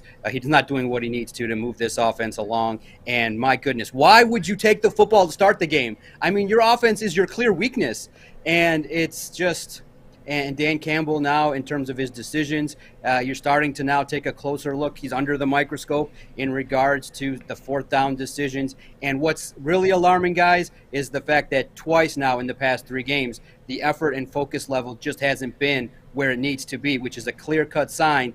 Potentially the I-75 eyes are starting to set in, and it's really tough with a team that is, to start with, devoid of talent, to now have clear-cut focus issues and not being there all mentally. That's a problem. I mean, how disheartening, guys, is it that you see stuff that we saw in the Caldwell era where you have 10 guys on the field, 12 guys on the field? I remember screaming on the podcast, you need 11 guys on the field consistently. That is day one stuff that Dan Campbell said in his presser following the loss. And if you're still working on stuff like that, that's really disheartening at the highest levels. And I also asked my second question to him in the Zoom was, are you concerned about the fan apathy? You guys briefly touched on it. The fact that there was a lot of empty seats in that place, and it could be a lot more. And the boos rained down, and it was so unfortunate because they were celebrating Chris Spielman. But the bye week came at the right time for all of us. Take a week off from the Lions, get back at it, but you're going to go against the Steelers and the Browns. So Thanksgiving might be the day we're thankful for Dan Campbell's first win against the Bears. But right now, it's all negative for the Detroit Lions. Doc, touch on the crowd. 47,000, smallest crowd since 2010. You know, if you can't sell that place out, that was always the calling card, right? I mean, right. At least the fans are showing up. At least the fans are showing up. Well, they're not showing up. And whether it was because they were hung over from Michigan State, or whether it was Halloween or whatever the case would be, there were so many empty seats. Yeah, absolutely. And you guys know, offense sells tickets, highlights, quality play. When it was announced that Jamal Williams wasn't going to be there, I mean, I think that just derailed all the momentum. But I think that fans have recognized, okay, this year is basically a wasted year. Let's just see what this starts to look like. And all we can hang our hat on when you cover this team is the rookies and some of the developing players, Penei Sewell. But for fans, the fan experience, why would you go down to Ford Field and sit in the stands to watch your team get their tail kicked in and score less than 10 points? This is the National Football League. This is a league that's now driven on offense. I mean, it's befuddling that through 8 weeks this offense is this bad, and I don't see any signs of it getting better. Jared Goff has literally nobody to throw it to. And it's so unfortunate because the team needs to build around him for him to have any chance of success. I think he's battling confidence issues. I mean, guys, when have you seen a quarterback in back-to-back games throw the football out of bounds on fourth down? That makes no sense. Twice. He did it twice. Yeah. It's unheard of. All you have to do is stay in the game and try to help your team win. But Jared Goff, with this lineup, the talk has now started to creep in. A player said it. Tracy Walker, following the loss, said that if we don't turn it around, then 0-17's in play. 2 quick questions. Actually, I really should just do one. One quick question. You saw the move that the Rams made. They have just acquired Von Miller from the Denver Broncos. Talk about what that does to that defense that's already a really good defense. Absolutely. You pair him with Aaron Donald. I think that Matthew Stafford now, it's on him. It's on him and the team to get the job done. The team has now showed that, hey, we're going to part with basically all our top draft picks in 2022, having one go to the Lions and now a couple go to the Broncos. This is so exciting for Matthew Stafford, and if you're a fan of his, that now it's all lined up that if you can pair that explosive offense with just a couple playmakers, if they stay healthy on defense, now you have an opportunity to talk about competing against the likes of Green Bay and Tampa Bay. I'm so excited for that playoff matchup. If it's Tampa Bay versus Green Bay or the Rams in the mix, it's, guys, that's must watch. You can't miss it, and it's going to answer all the questions because the team, the Rams, if they're healthy, they've given Stafford enough. this is the team that's the favorite to win it all. And now it's on Matthew Stafford to deliver, and let's see what he can do moving forward. Wow, what a blockbuster trade! I'm happy that Stafford has. I'm happy Stafford is going to have a chance to prove what he's worth. But Von Miller a little bit older, but I think he's going to add to that defense and give him a real chance. Our guy, Doc Macaroon, Lions writer, Sports Illustrated, SI.com, Sports Illustrated, and of course, Michigan State, wearing the hat proudly. Check him out on Twitter as well, at Detroit Podcast. My guy, our friend, man. Doc Macaroon. Thanks so much for the time, bud. Always a pleasure, Doc. Absolutely. Tweet away freely. Keep it up there. Keep the debate going, guys. You guys are the best. Keep it going, man. Keep it going. I appreciate you, man. We appreciate it. That's the man right there. Yeah, I think I'm going to chill out on Twitter a little bit. It's all good. You got to pick and choose your spot. You just ride that wave. Ride that wave. All right, gang. I want to go around the NFL next. You mentioned it earlier. It seemed to be the day of the backup quarterback yesterday. We got some numbers for in the NFL, and that one last night. Dallas Cowboys. How about that final drive? Who I tell you is my team in NFC. Wow, that final drive was something else. We'll go around the NFL next. Armani and Edwards. Woodward Sports Network, the bottom line. You know why realtors love using Hall Financial as a lender? Because of our commitment to speed and service. We have nearly 4,000 five-star reviews already. Call today, 248-308-5000, or go to callhallfirst.com. Make sure you download the Woodward Sports app in the App Store and the Google Play Store today. Take Woodward Sports with you wherever you go and listen live on your phone or mobile device. Start in an industry that is always essential. That's right, ladies and gentlemen. Start in an industry that is always essential. Talking about the heating and cooling industry. Learn more today by visiting northwesterntech.edu. 77,000 right out the gate. Not a bad job. Hey, come on Career, now. Excuse me. Dang. Yeah, 77K, man. Career. Braylon, I want to go around the NFL. Ryan, what a day it was in the NFL yesterday. Fish, give me some music under this if you could. Just keep the mood going on a Monday, that Monday mood a little bit. Let's start with the Jets, the Jets. My former team, man. An 11-point dog against the Cincinnati Bengals. The Bengals lose 34-31. The Jets pick up the win. Yeah, it just seems like every time we try to crown somebody in the NFL this season, they lose. You talk about the Bills, they lose to the Titans. You talk about the Rams, they lose Colts lost to the Titans. You said what? Colts lost to the Titans. No. I'm saying like every time we crown someone. I got you. So like we crown the Bills and they lose to the Titans. Takes me a minute, Braylon. I got you. It's okay, buddy. I'm right here. I got you. You crown the Rams and then they lose to the Cardinals. You crown the Cardinals and then they lose to a Devontae Adams-less Green Bay Packers. And the same is said with the Bengals. We crowned them. We talked about how good they were. We talked about the emergence of Jamar Chase. Talked about Burrow really coming on strong as a elite quarterback. And they go up there and they just drop a turd, man. They drop one on the New York Jets. And the crazy thing about it, Zach Wilson wasn't even the quarterback. This is what we've talked about this week. Is the backup quarterbacks in the role that they're playing. Rookie backup quarterback Mike White, 403 yards passing, 3 touchdowns. This is the biggest debut of a rookie, drafted or undrafted, in any game in the history of the NFL. They took it to the Bengals, man. So Robert Saleh, Michigan native, he should be proud of his team. Man, the Falcons, they were playing some pretty good football, but unfortunately they ran into the Carolina Panthers. Falcons lose to the Panthers 19-13. They did so without Calvin Ridley in this game. That's something we could talk about tomorrow, actually. Mental health. Get into that a little bit because I know that's a realm where you're big, Braylon. Yeah. So we'll do that story tomorrow about Calvin Ridley stepping away from football right now for mental health, to take care of his mental health. Good for him. They lose 19-13 to the Panthers. Yeah, man. It just seems like for Matty Ice, it was one of those deals where had a lot of yards, had a lot of stats early on in his career, but, couldn't win the big game. Got a chance to win the big game. His offensive coordinator let him down in the Super Bowl against the Patriots, and you just saw the fall of the Falcons since then. You see Devontae Freeman, who they pay, he leaves. Julio Jones, now, Falcons' long-time receiving yardage leader as well as touchdowns. He leaves this year and goes to Tennessee, and I think you're just seeing the end of what could possibly be there with the Falcons. I think Matty Ice is I think he either retires or he makes a move to another team because it's not going to happen in Atlanta. He needs to get out while he still can. The Buffalo Bills, fresh off a bye week, they pound the Miami Dolphins. Although this game was a little bit closer than the final score indicated, so I shouldn't say pound. 26-11, the Bills beat the Dolphins. Dolphins now 1-7. What happened to them? Man, they don't have any faith in their quarterback. Every week they keep talking about trying to trade, Tua to get Deshaun Watson. I think that's what you're seeing. I think the team is falling apart because there's no congruency there. It just seems like the franchise, like the front office, seems like they want to make a lot of moves, and I don't think the players are on board with the moves. And you're just seeing nobody's on the same page. That's what you're seeing down there. And the Bills are trying to come back after that loss to the Titans. They had a bye week to get back on the right track, and they did so. It was an ugly win, but it's the NFL, and it's November now, so a win is a win. Bears lose at home to the 49ers 33-22.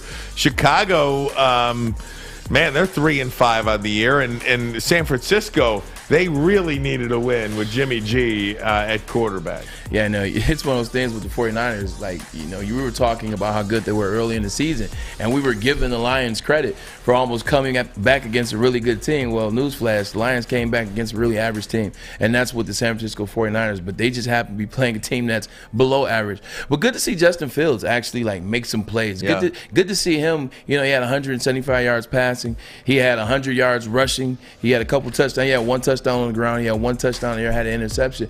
But good to see that they're trying to figure it out for him. Good to see that they're trying to figure out what's his rhythm, what's his cadence, like what's the offense, what can we put around him. He finally showed what people saw last year in the national championship game against Clemson. He showed some signs and some flashes, so that was good to see for Justin Fields. Here come the Pittsburgh Steelers. They go on the road. You said that 15-10 winners over the Cleveland Browns. Ben Roethlisberger, for whatever you want to say about him being old, having too many injuries, it being a wrap, the mental space of everything that's happened in the last 7 years with the franchise, he's still Ben Roethlisberger. Like, he's still Ben Roethlisberger. He's still a quarterback that knows how to play this game. He still knows how to make the play. That matters. And they're finding guys. They're finding right receivers. They're getting guys open. Chase Claypool. They're making plays when they need to. And they beat up on a Cleveland Browns team that you just see so much inconsistency from this season. On defense, they were nowhere to be found early on in the season. On offense, you lose Kareem Hunt, you lose Nick Chubb. Baker Mayfield is fighting to play. They're just a team in disarray right now, and Pittsburgh Steelers took advantage. The Tennessee Titans win the game over the Colts, but they lose Derrick Henry potentially for the season, expected to be lost for the season. Titans beat the Colts 34-31. They did sign Adrian Peterson at running back today. The Tennessee Titans did. The old man can still get it done. Funny Adrian Peterson story. So this is my senior year in college. This is his freshman year. This is when he went off. I think he had 1,950 yards as a freshman.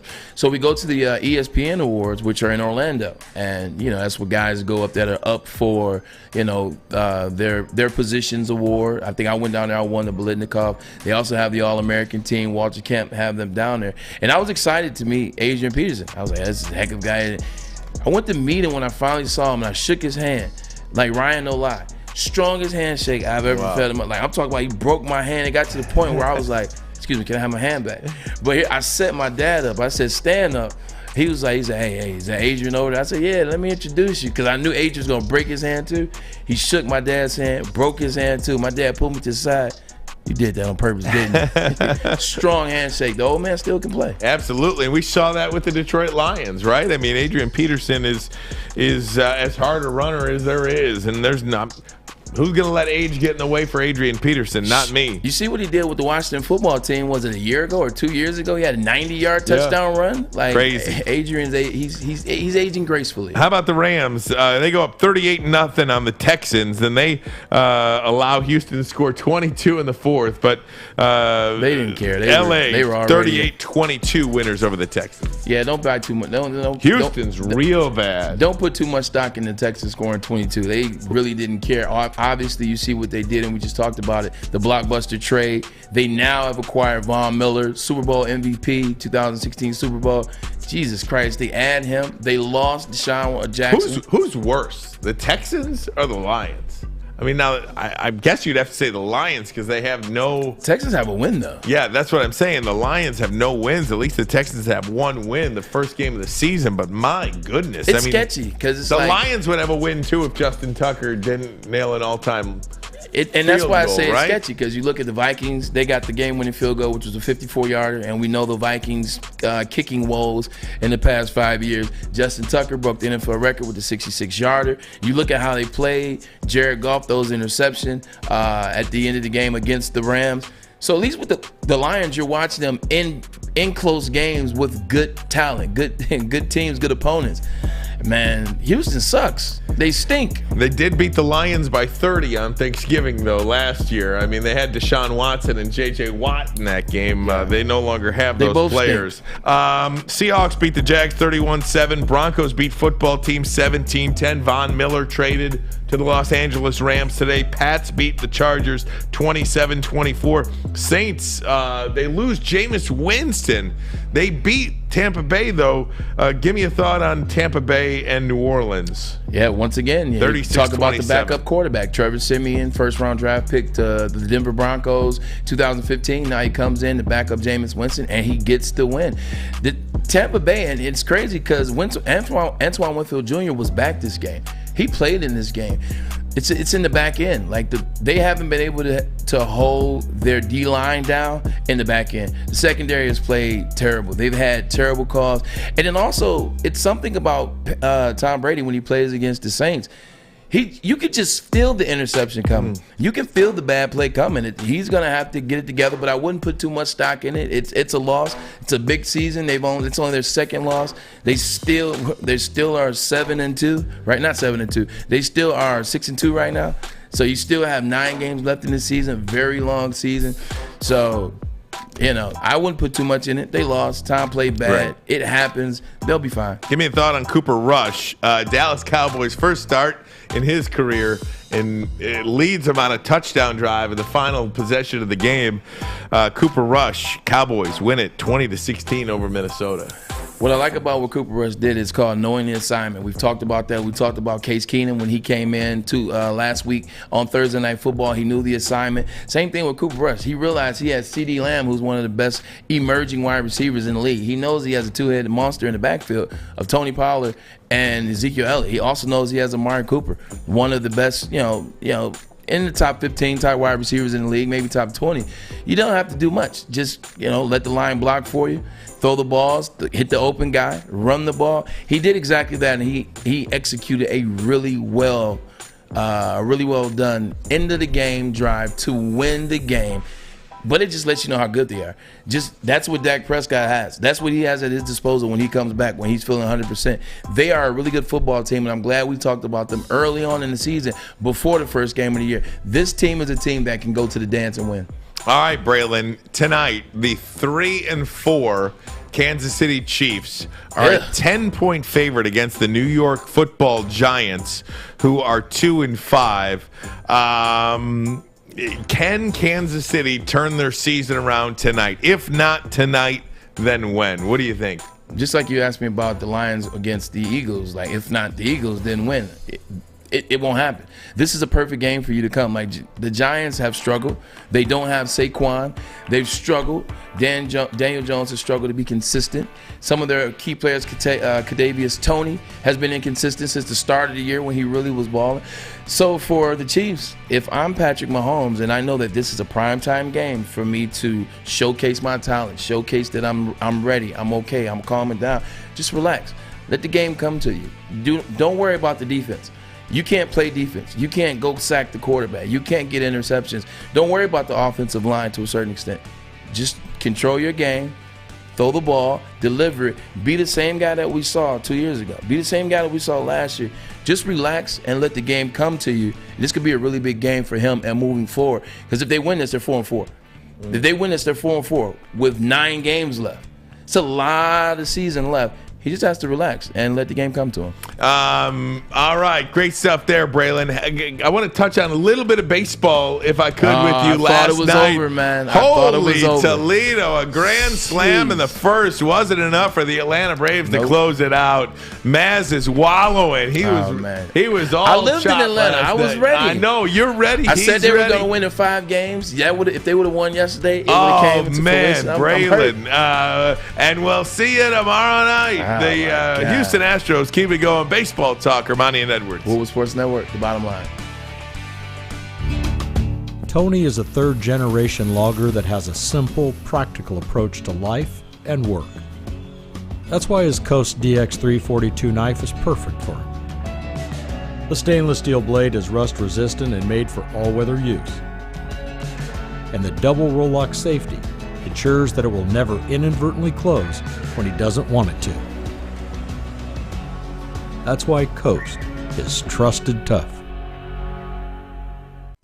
Hey, gang, if offense wins games, defense wins championships. I want to tell you about Guardian Alarm. Let them help you win your championship. Be the championship defenders for your home.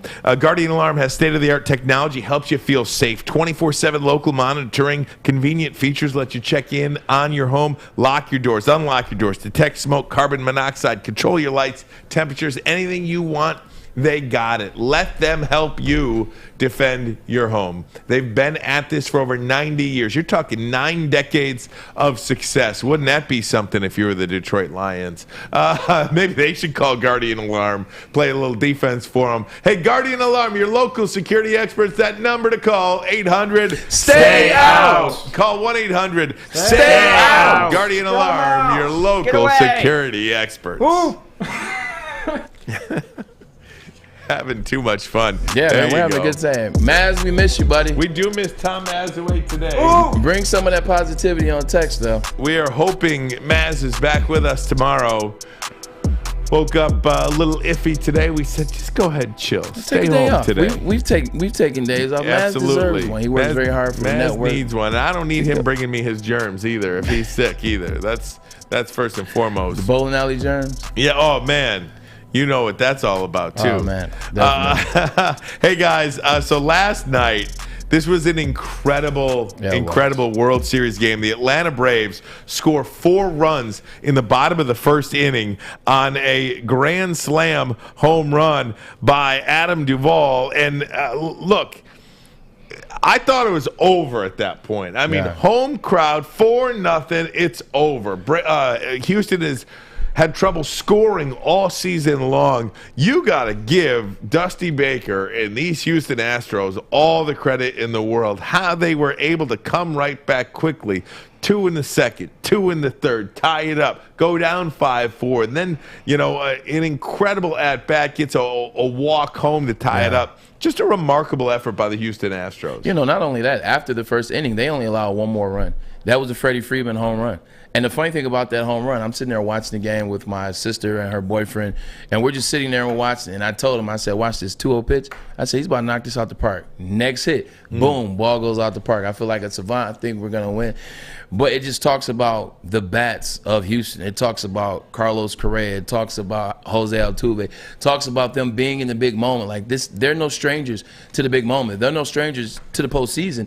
And they come to play every game, every night. And that's what they did. They relaxed because they had been there before. Now you add Dusty Baker as a manager. Dusty Baker knows the game. Dusty Baker knows how to calm players down, and that's what he did. He calmed players down, relaxed them. They did what they do well, which is hit the ball. And they won this game. And now, if you're Atlanta, you're like, oh, shoot. Did we just blow the opportunity to win it? Up 3-1 at home in Atlanta to close out. Now you lose 3-2. Now you got to go somewhere else. Yeah, the scene now shifts back to Houston for Games 6 and 7. Game 6 tomorrow night in Houston. Travel day today. I think doubt has to now wander into the Atlanta Braves' head as you go back to Houston. I mean, this is a series. It's the same thing with the Detroit Pistons when they played the Spurs. Remember the infamous game with Robert Horry? Remember when the Pistons had You cannot leave Robert Horry alone. Like the whole game. And they did it in the regular. They did it in the in regular time. They did it in overtime, etc. But it's the same thing. Pistons had a chance to go up 3-1 and then take it to San Antonio. San Antonio, they had a chance to be a 3-1, but they didn't. They went down 3-2. Or I can't remember exactly, but that's what the scenario was. They had a chance last night to close and get it over with. They had a chance to take it away from Houston Astros. They had a chance to control their own destiny, and they don't. They allow the Houston Astros to stay poised, win that game. Now they have to dictate to the Houston Astros. They have to go to Houston. Houston coming off that phenomenal win. It's going to be tough, man. It's going to be tough for Snitker and the Braves to figure out what they're going to do in Houston. I got to tell you, though, too, one of the problems that I have, and this is every game, and this is not a unique thought, but on a Sunday night, and I know you don't want to compete against the NFL. This is or whatever, 2-2, by the way. My apologies. Whatever the case may be, you don't want to compete with the NFL. But what time did this game end last night? I mean, I fell asleep at 8:05, and I tried my best. 12:15 a.m. Is that it, Fish? I tried my best. It was 8-5, and I was like, I cannot do it any longer. I had to wake up early. I cannot stay up any longer. Why these games? And again, I think they had just played 3 innings. And the first 3 innings alone were like an hour and a half long. Oh, I mean, 100%. every pitch is so magnified. Every inning seems so long. Neither starter made it out of the 3rd inning. I wonder why. Yeah, it's 3 hours. But exactly, neither starter made it out of the 3rd inning. Baseball, and I don't know if they ever will do anything about this, but you cannot have World Series games ending after midnight. You just can't do it. You got to figure it out. And Maz sent something to the group. He sent a picture. I want to say it was Maz. He sent a picture of a father. That was you, Fish. He sent a picture of a father on Twitter. There's a picture of a father talking about MLB. You got to do better. He said, my son just watched the first inning, and now it's 9:30. Yeah. He's got to go to bed. Like, how do you do that? How are you getting out of the first inning at 9:30? People want to watch the game. Like kids, you try to get your brand bigger and more popular. You're ending the first inning at 9:30, 9:15. Kids have to go to sleep. Parents are tired. They got to go to work. They've watched Michigan and Michigan State on Saturday. They watched the UFC fight Saturday night. They watched football all day Sunday. And now they got to stay up till 12:15 a.m., according to Fish, to watch baseball at that. That's tough. You guys got to do a better job, MLB. Fish, you want to say something? That wasn't me. That was probably Maz. But they've tried changing how fast the baseball games are. They have the pitchers where you have to, in order to come in, you have to face 3 batters. Or the end of an inning, yeah. To speed up the game. They have the pitch clock, try to speed up. Extra innings, have a man on second to start. So, I mean, they're doing something. They're doing whatever they can. No, but it's not the gameplay. It's the things involved. It's the TV timeouts. Like, they've taken the page out of the NBA's playbook, which those TV timeouts, they last forever. They're always going to do station identification. Sponsors, get the sponsors involved, people that pay for those World Series commercials or even regular season commercials. That's the problem. It's not the gameplay. It's the commercials and the things in between. I think if you look at the ratings for the Michigan State football game, which they were better in the World Series. Well, yeah, absolutely, and they normally are. But it proves that a game at 12 o'clock. Now, I'm not saying play a baseball game at 12 o'clock. Right. But if you have a product worth watching, if you have something that you're proud of that you can say, here you go, we're plopping this on the TV at 12 o'clock, people will find it. People will watch. If you have a baseball game, if you have a World Series game, it is okay to have a World Series baseball game start at 4 or 5 o'clock. It is okay.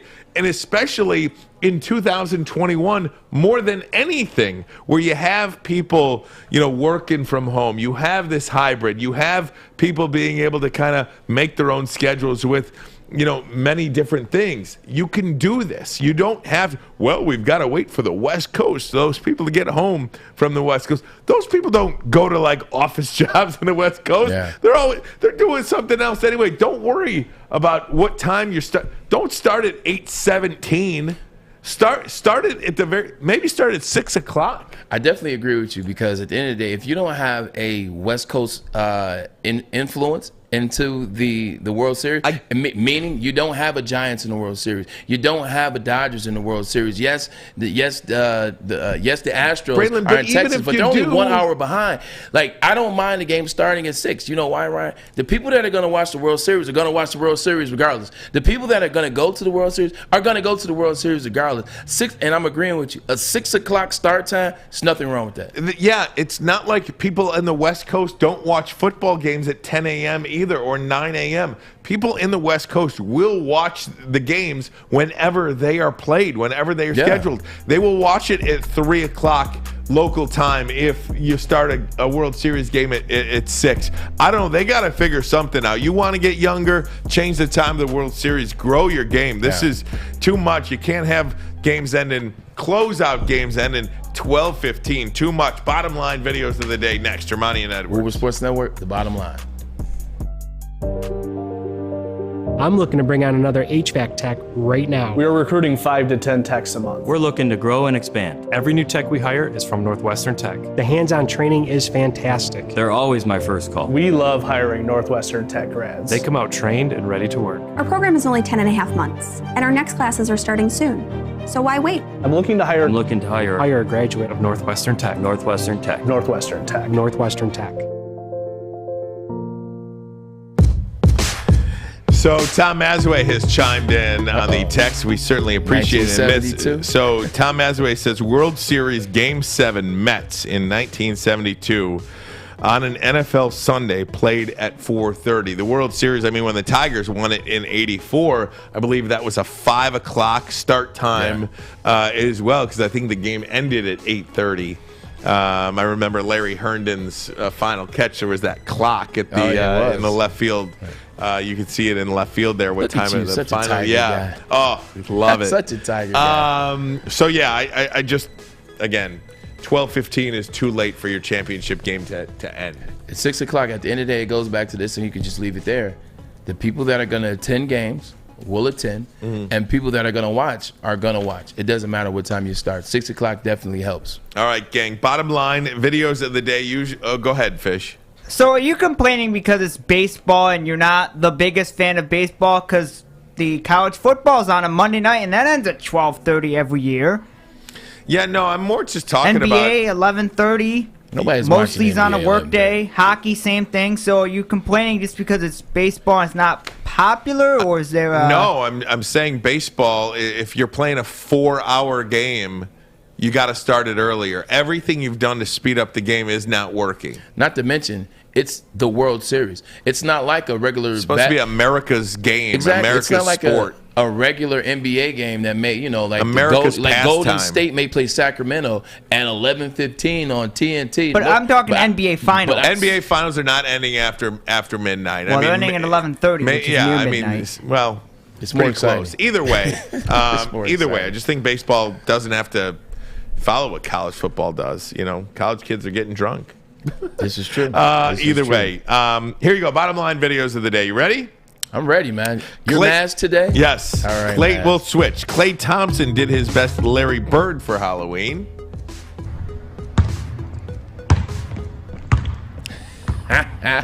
Larry Bird, wish he had handles like that.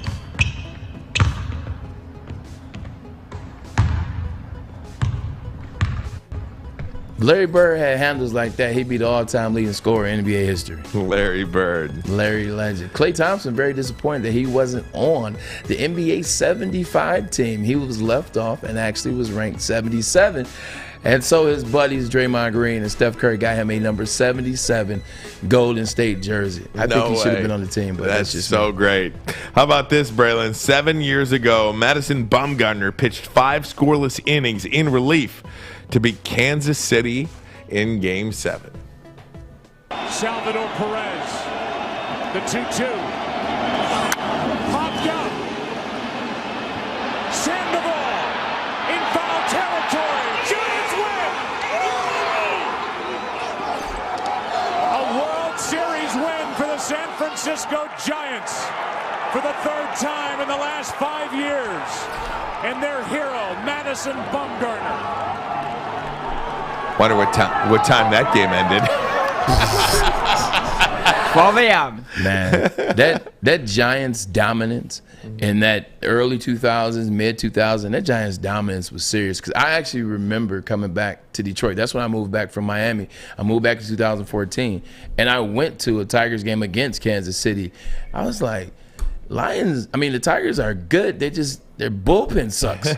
Like, if the Lions had if the Tigers had the relief pitching that the Kansas City Royals had that year, oh, man, they definitely would beat the Royals and been in there. But San Fran, they were a steam machine for that 7-year stretch. Leave it to Tom Mazaway. Today in 1974, Fran Tarkenton versus Ron Bolton. What? The original forward pass guy, Fran Tarkenton. On the next play, Tarkenton bootlegged in, and Minnesota led for the first time 14-10.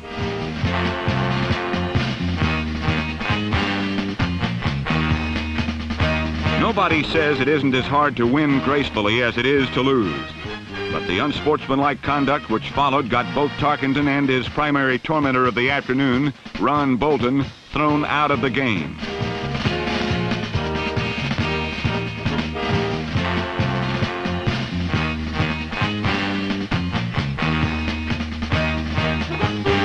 Taunting anyone? Fran Tarkenton, one of the original passes at the quarter of the ball, football.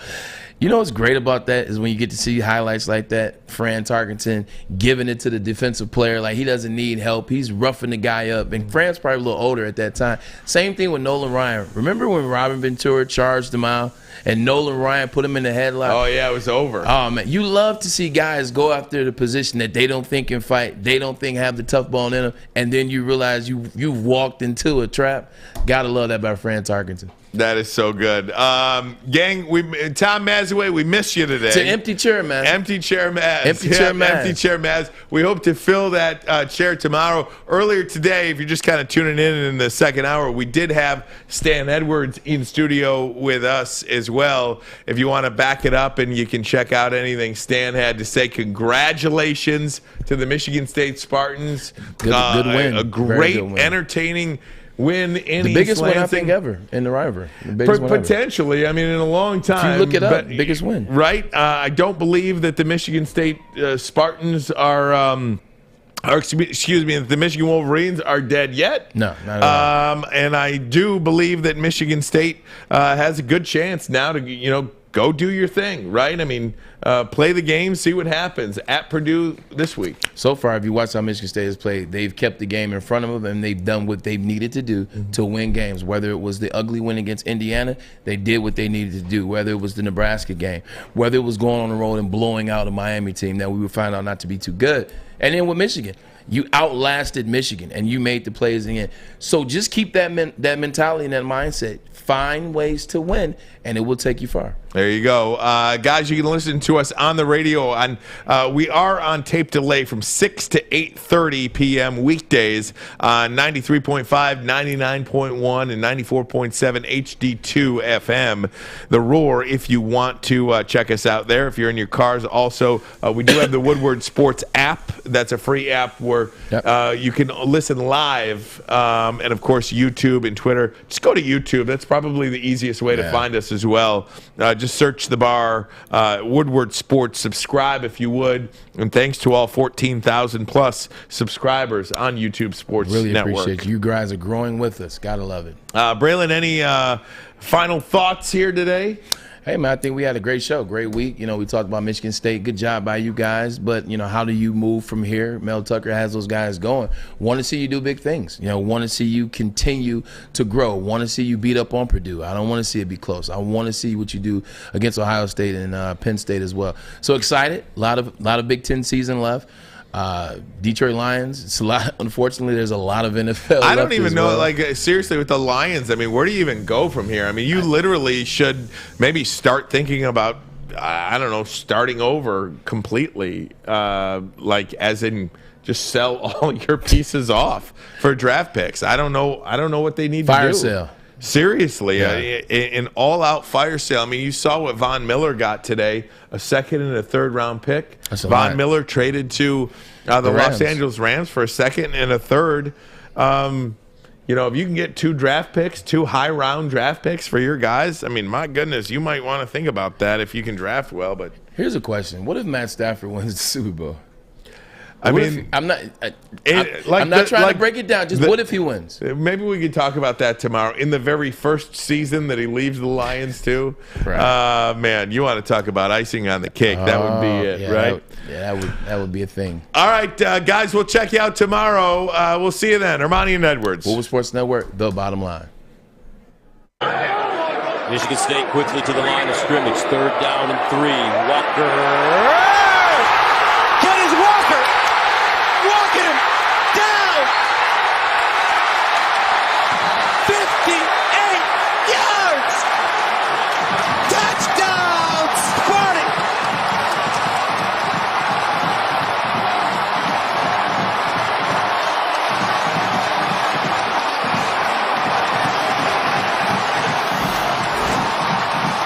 Great job by the right tackle, Curry, and Kevin Jarvis, the right guard.